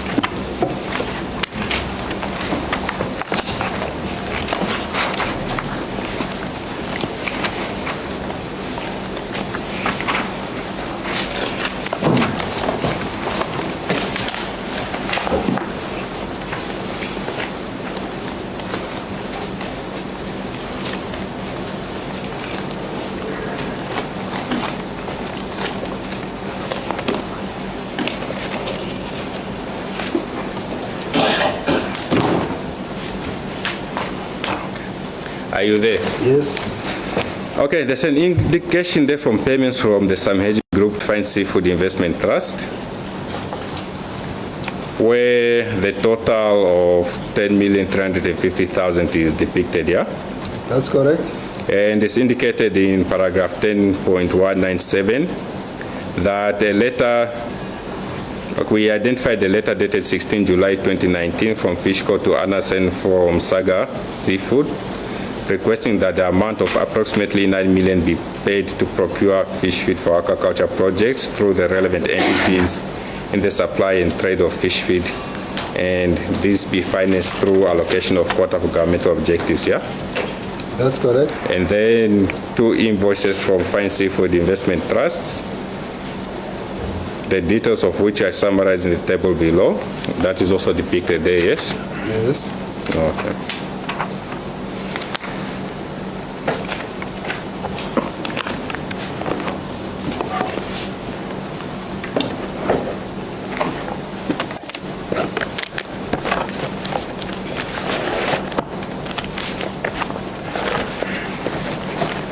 I just want to refer you to a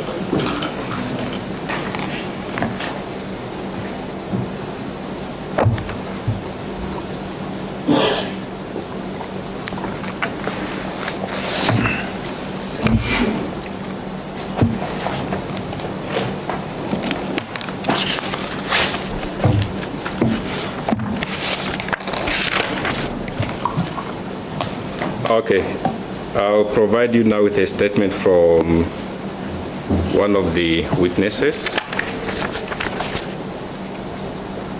This is Adele Pei, who provided a statement.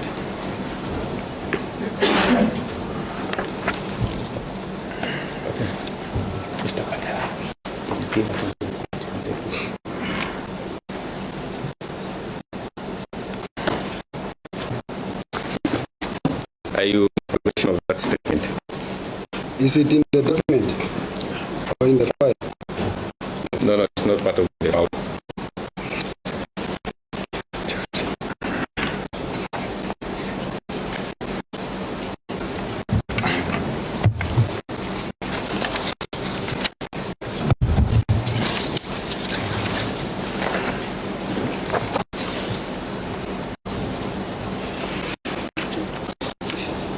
Okay. In terms of that statement, that person indicates where they are employed, isn't it? Excuse? They indicate where they are employed. Yes, that's correct. And where is that? Where they were employed at the time? Asia Pty, Asia Pty Limited. Okay. And that is the subsidiary of the Samheji Group. I would like to think so, yes. Yes, including the Saga Seafood. But you're not dealing with these entities. Yes, I think it's part of the Samheji Group, yes. Yes. According to the information that we have, yes. Oh, okay. Now, in paragraph 4.1.4,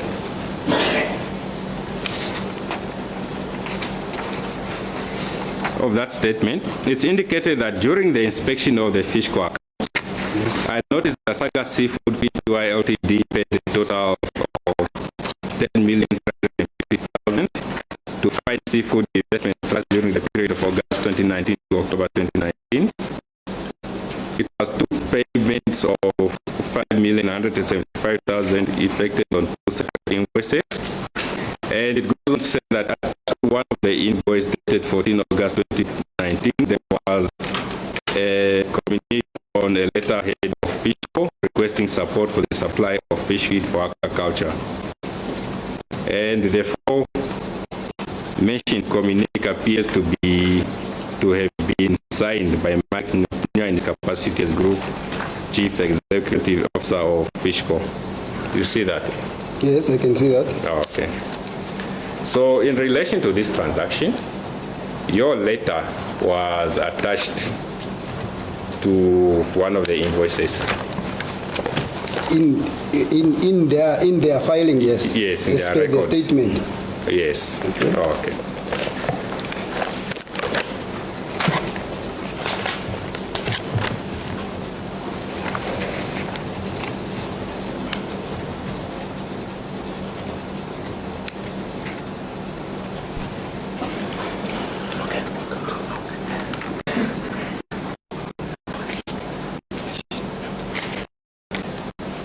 Are you in a position to inform the court how Fine Seafood Investment Trust came to know about this project for support for the supply of fish for culture?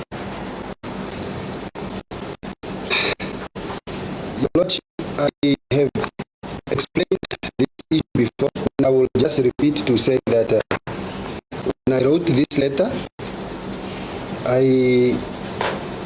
I specifically addressed it to A. Emerson, expecting their indication to as to whether they will be able to assist or not. And until today, I have not received any response to that effect. And obviously, now that we have the disclosure during the investigation, I have come now to know, when I got the disclosure, that one Mr. Shudifonya was approached by Ale Amazon to supply the Saga Seafood with fish feed, as per the statement of Mr. Shudifonya. So that is how what I know about Fine Seafood Investment Trust. Apparently, finding out about the project of the supply of fish feed. So. All right. Now, if you go to the forensic report at page 306. 306. It in actual fact starts from 305. Okay. Payments from the Samheji Group to Fine Seafood. You see that? Just hold. Okay. Okay.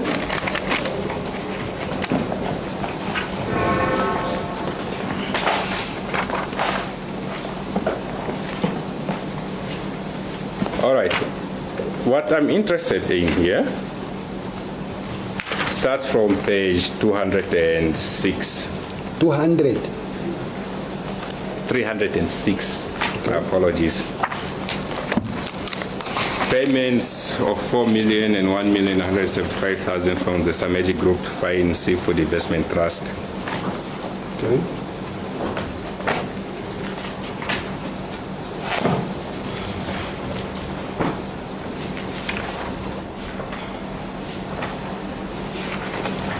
Now, that would indicate at table 232 how this amount was dispersed, correct? That's correct. And you see there that the recipients of these amounts on different dates include Mr. Shidifunya, cash of 50,000, Mr. Shidifunya in his bank account of 30,000, Mr. Shidifunya of 30,000 cash, and Jaco Investment CC.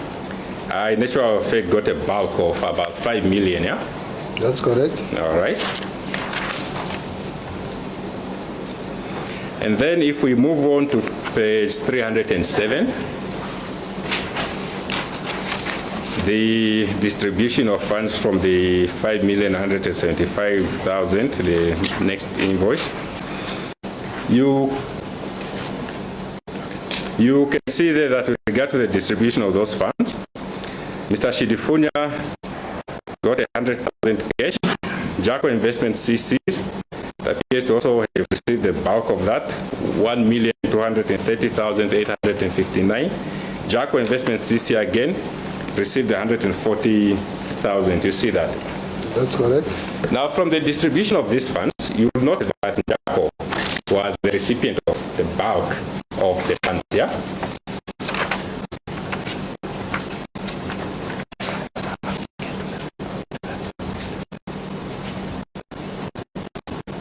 You note that Jaco was the recipient of the bulk of the funds. The bulk is how much? Okay, if we go back, let me... With the last transaction that we're dealing with, when these payments were made out from Fine Seafood, Jaco got over 1,230,859, plus that 140,000. So from the 5,175,000, when these funds were distributed from Fine Seafood, Jaco was paid the most. All right, even on the previous page as well, where you see Mr. Nghipunya got his payments of I think it's about 110,000. Whereas 5 million went to Jaco Investment CC. Okay. You see that? Okay. So you see in both transactions, Jaco got the bulk of the money that was dispersed from Fine Seafood, yeah? Are we together? Yes, I'm trying to understand when you say they got the bulk, because I just don't want to confirm whatever you tell me. So, but I can see, yes, Jaco got money, yes. Okay, no, it's fine. All right.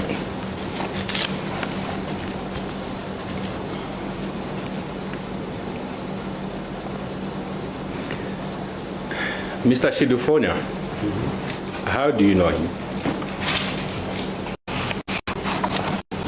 Well, I know him as a friend, and also we have business relations. Okay, you've been friends since when? I can't be specifically clear, but I mean, we are sure, but around about 2006 or 2005, around about there. Oh, okay. So it was way before you became even CEO of Fishco. I think that is obvious. Thank you. And Jaco Investment CC.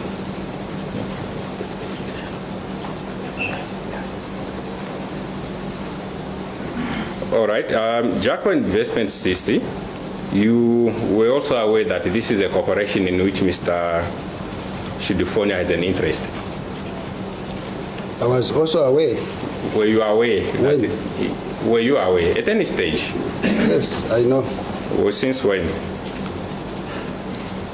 I know, I can't be specific, but I know that he's the owner of the company. Okay, was it before? Okay, we'll get. What businesses were you having with Mr. Nghipunya? You mentioned something about businesses. Yes. In I think around about 2015, Mr. Nghipunya asked that he wants to, or he is registering or venturing into the fishery sector. Sorry, I cannot hear. He's registering what? He's venturing. Oh, okay, venturing. In fish distribution with a company, Fine Seafood CC. And where he have also asked me to support him, setting up his company. And then I assisted him financially and also with some equipment to set up his operation. Is this for Fine Seafood? Yes, Fine Seafood Investment. Fine Seafood CC. Fine Seafood CC. Yes. All right. So then after that, he then been helping out with my company's modest investment and also Wanyemba Investment CC.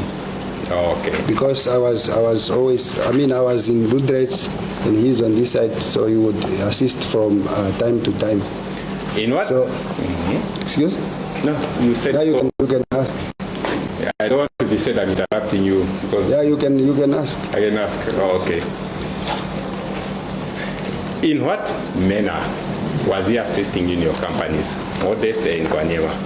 Look, whenever in the day-to-day management of the companies, for example, if we had the project with Modest, he would assist to manage the projects if there is no one. And also the same with Wanyemba, because we were running shuttles, so he would do the records and all the day-to-day management when there is no one managing. Oh, okay. So you'll basically be running these entities. Not running per se, but he would just help out in the running of the entities from time to time when it was required. And since when has he been assisting you? I think around about, for Wanyemba Investment CC, it's been since 2014 or 2013, around about there. And for Modest, around about 2016. Okay, so when you became CEO of Fishco, you started assisting with Wanyemba Investment Trust. Wanyemba Investment Trust? Did you not say I was helping out in 2014 with Wanyemba? Wanyemba Investment CC. Oh, Investment CC. Yes. Oh, okay. And what about the trust? Was he assisting you? Yes, Wanyemba Investment Trust was, he was assisting in, as from 2017 when the trust came about, and because we then had business relations, I just want to, because I pick up, I remember now when you asked me how do I know Njako, I remember then, because Mr. Chudifonya at the time has asked me to reserve, to apply for a name reservation for his company. Okay. Yeah, because from BIPA in 2017. So then I applied for the defense name, and then that's how he said Njako. I remember that. Oh, okay. And then, yeah, so where was I before I went to that? So then in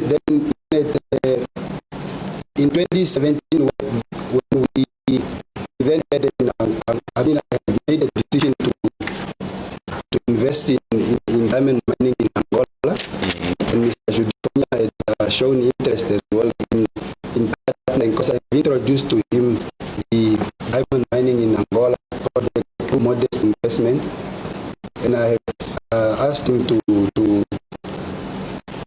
oversee the acquisition of shares in Modest and sorry, I did not hear to oversee what? The acquisition, purchasing of machineries. Oh, okay. For the Angola project. And then he then later on, I think in a year, showed that he also wants to be partner in the Angola project, where he would inject money from his part with Jaco Investment CC.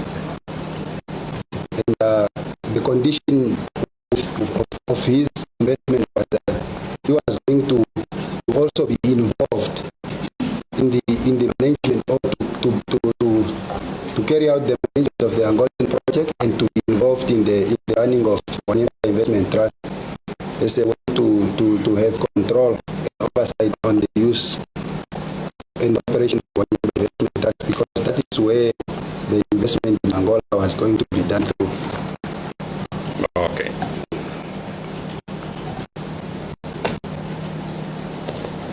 And as for yourself, what is your interest in Jaco Investment CC? I don't have any interest in Jaco, apart from the relationship that Jaco has with Wanyemba Investment Trust. All right. Now, if you have regard to the documents that were disclosed by the state,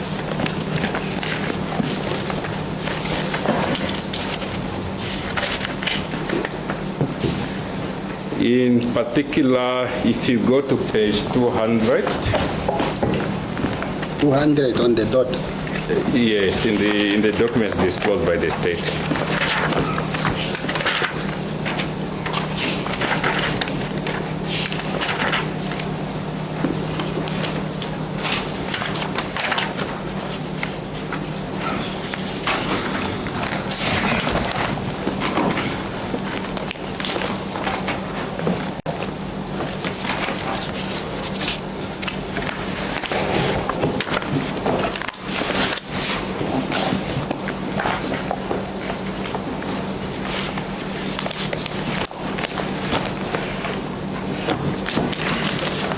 Are we there? Yes, I am there. What is depicted at page 201 of that document? It's a memorandum of agreement. 201. In one.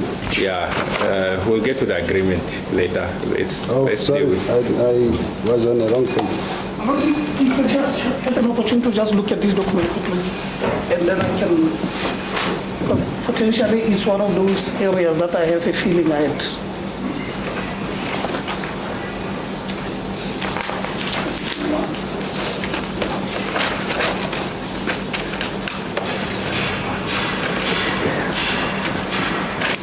Start from page 200. Yes, I'm there. 200. Okay, let's give council a time to peruse the document.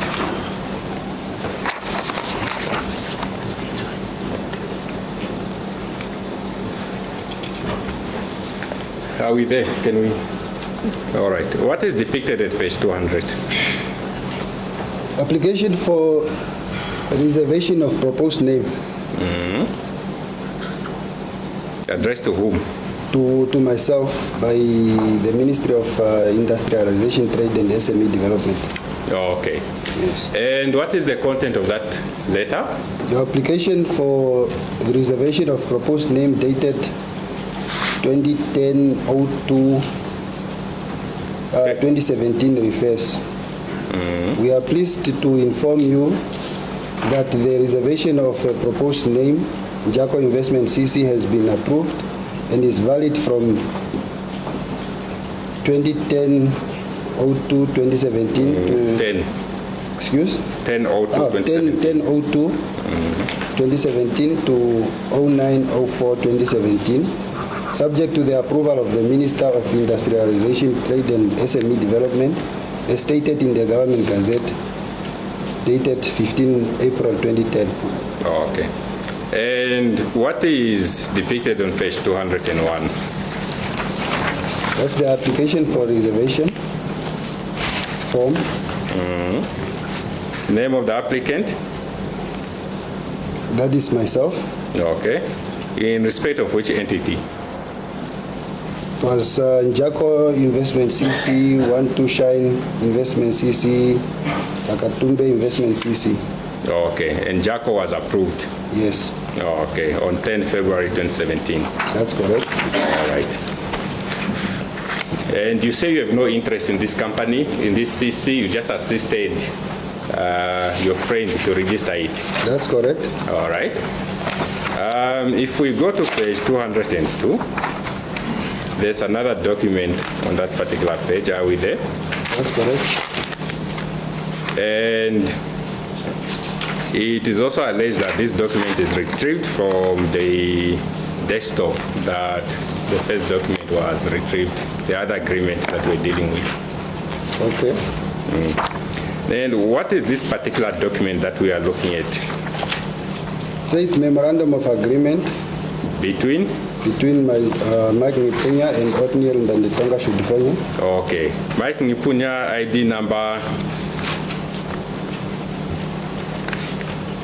8407 2010 154. Okay. In respect of what is the title of that document at the bottom? In respect of ownership of Jaco Investment CC, registration number 2017,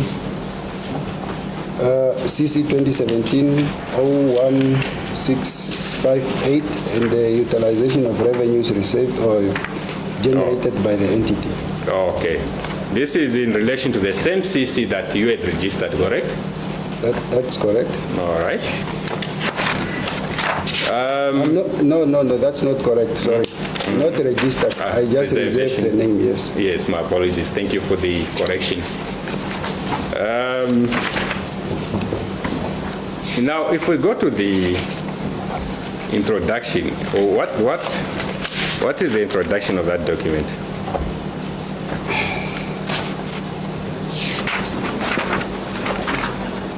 Introduction, whereas... sorry. I have the same objection pertaining to this document as before. being a student of statistics, I believe the ruling of the court is likely to go the same direction. But I reserve my rights, my lord, even at the trial. There are certain serious issues pertaining to the admissibility of this document. As he pleases, my lord.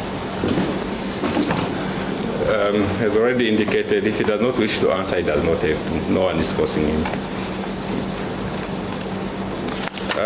In the introduction, it's indicated there that Oatmeal and Mike agreed to register a company, Jacko Investment, with Oatmeal as a sole shareholder representing the interests of both parties on a 50-50 basis for the process of the company. Is that right?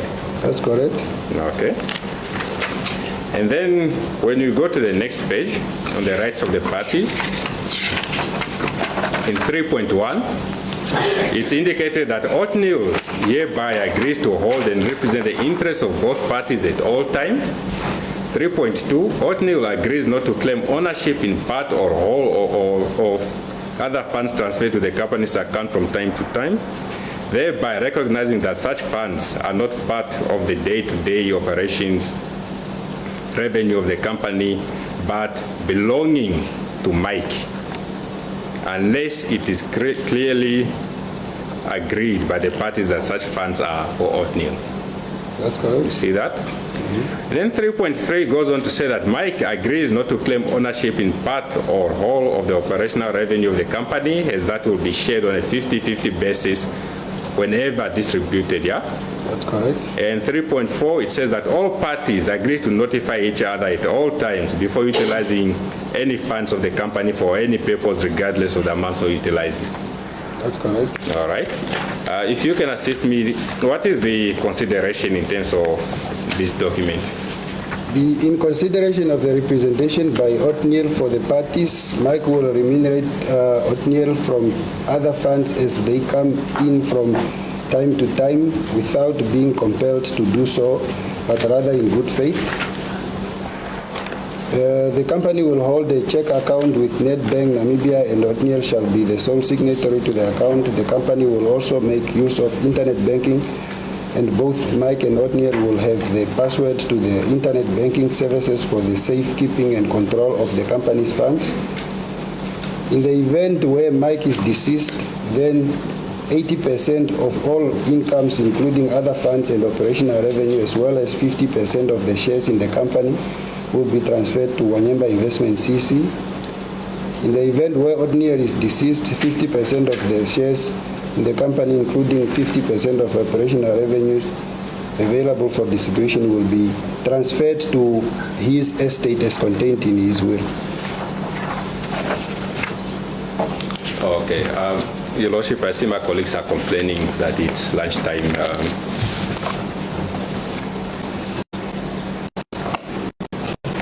Maybe not complaining, but it was indicated by Mr. Engelbrecht. Is it opportune? To adjourn. Yeah, is it opportune for you to adjourn? Yes, Your Lordship, we can adjourn at this stage. I'll come and deal with the rest of the issues after lunch.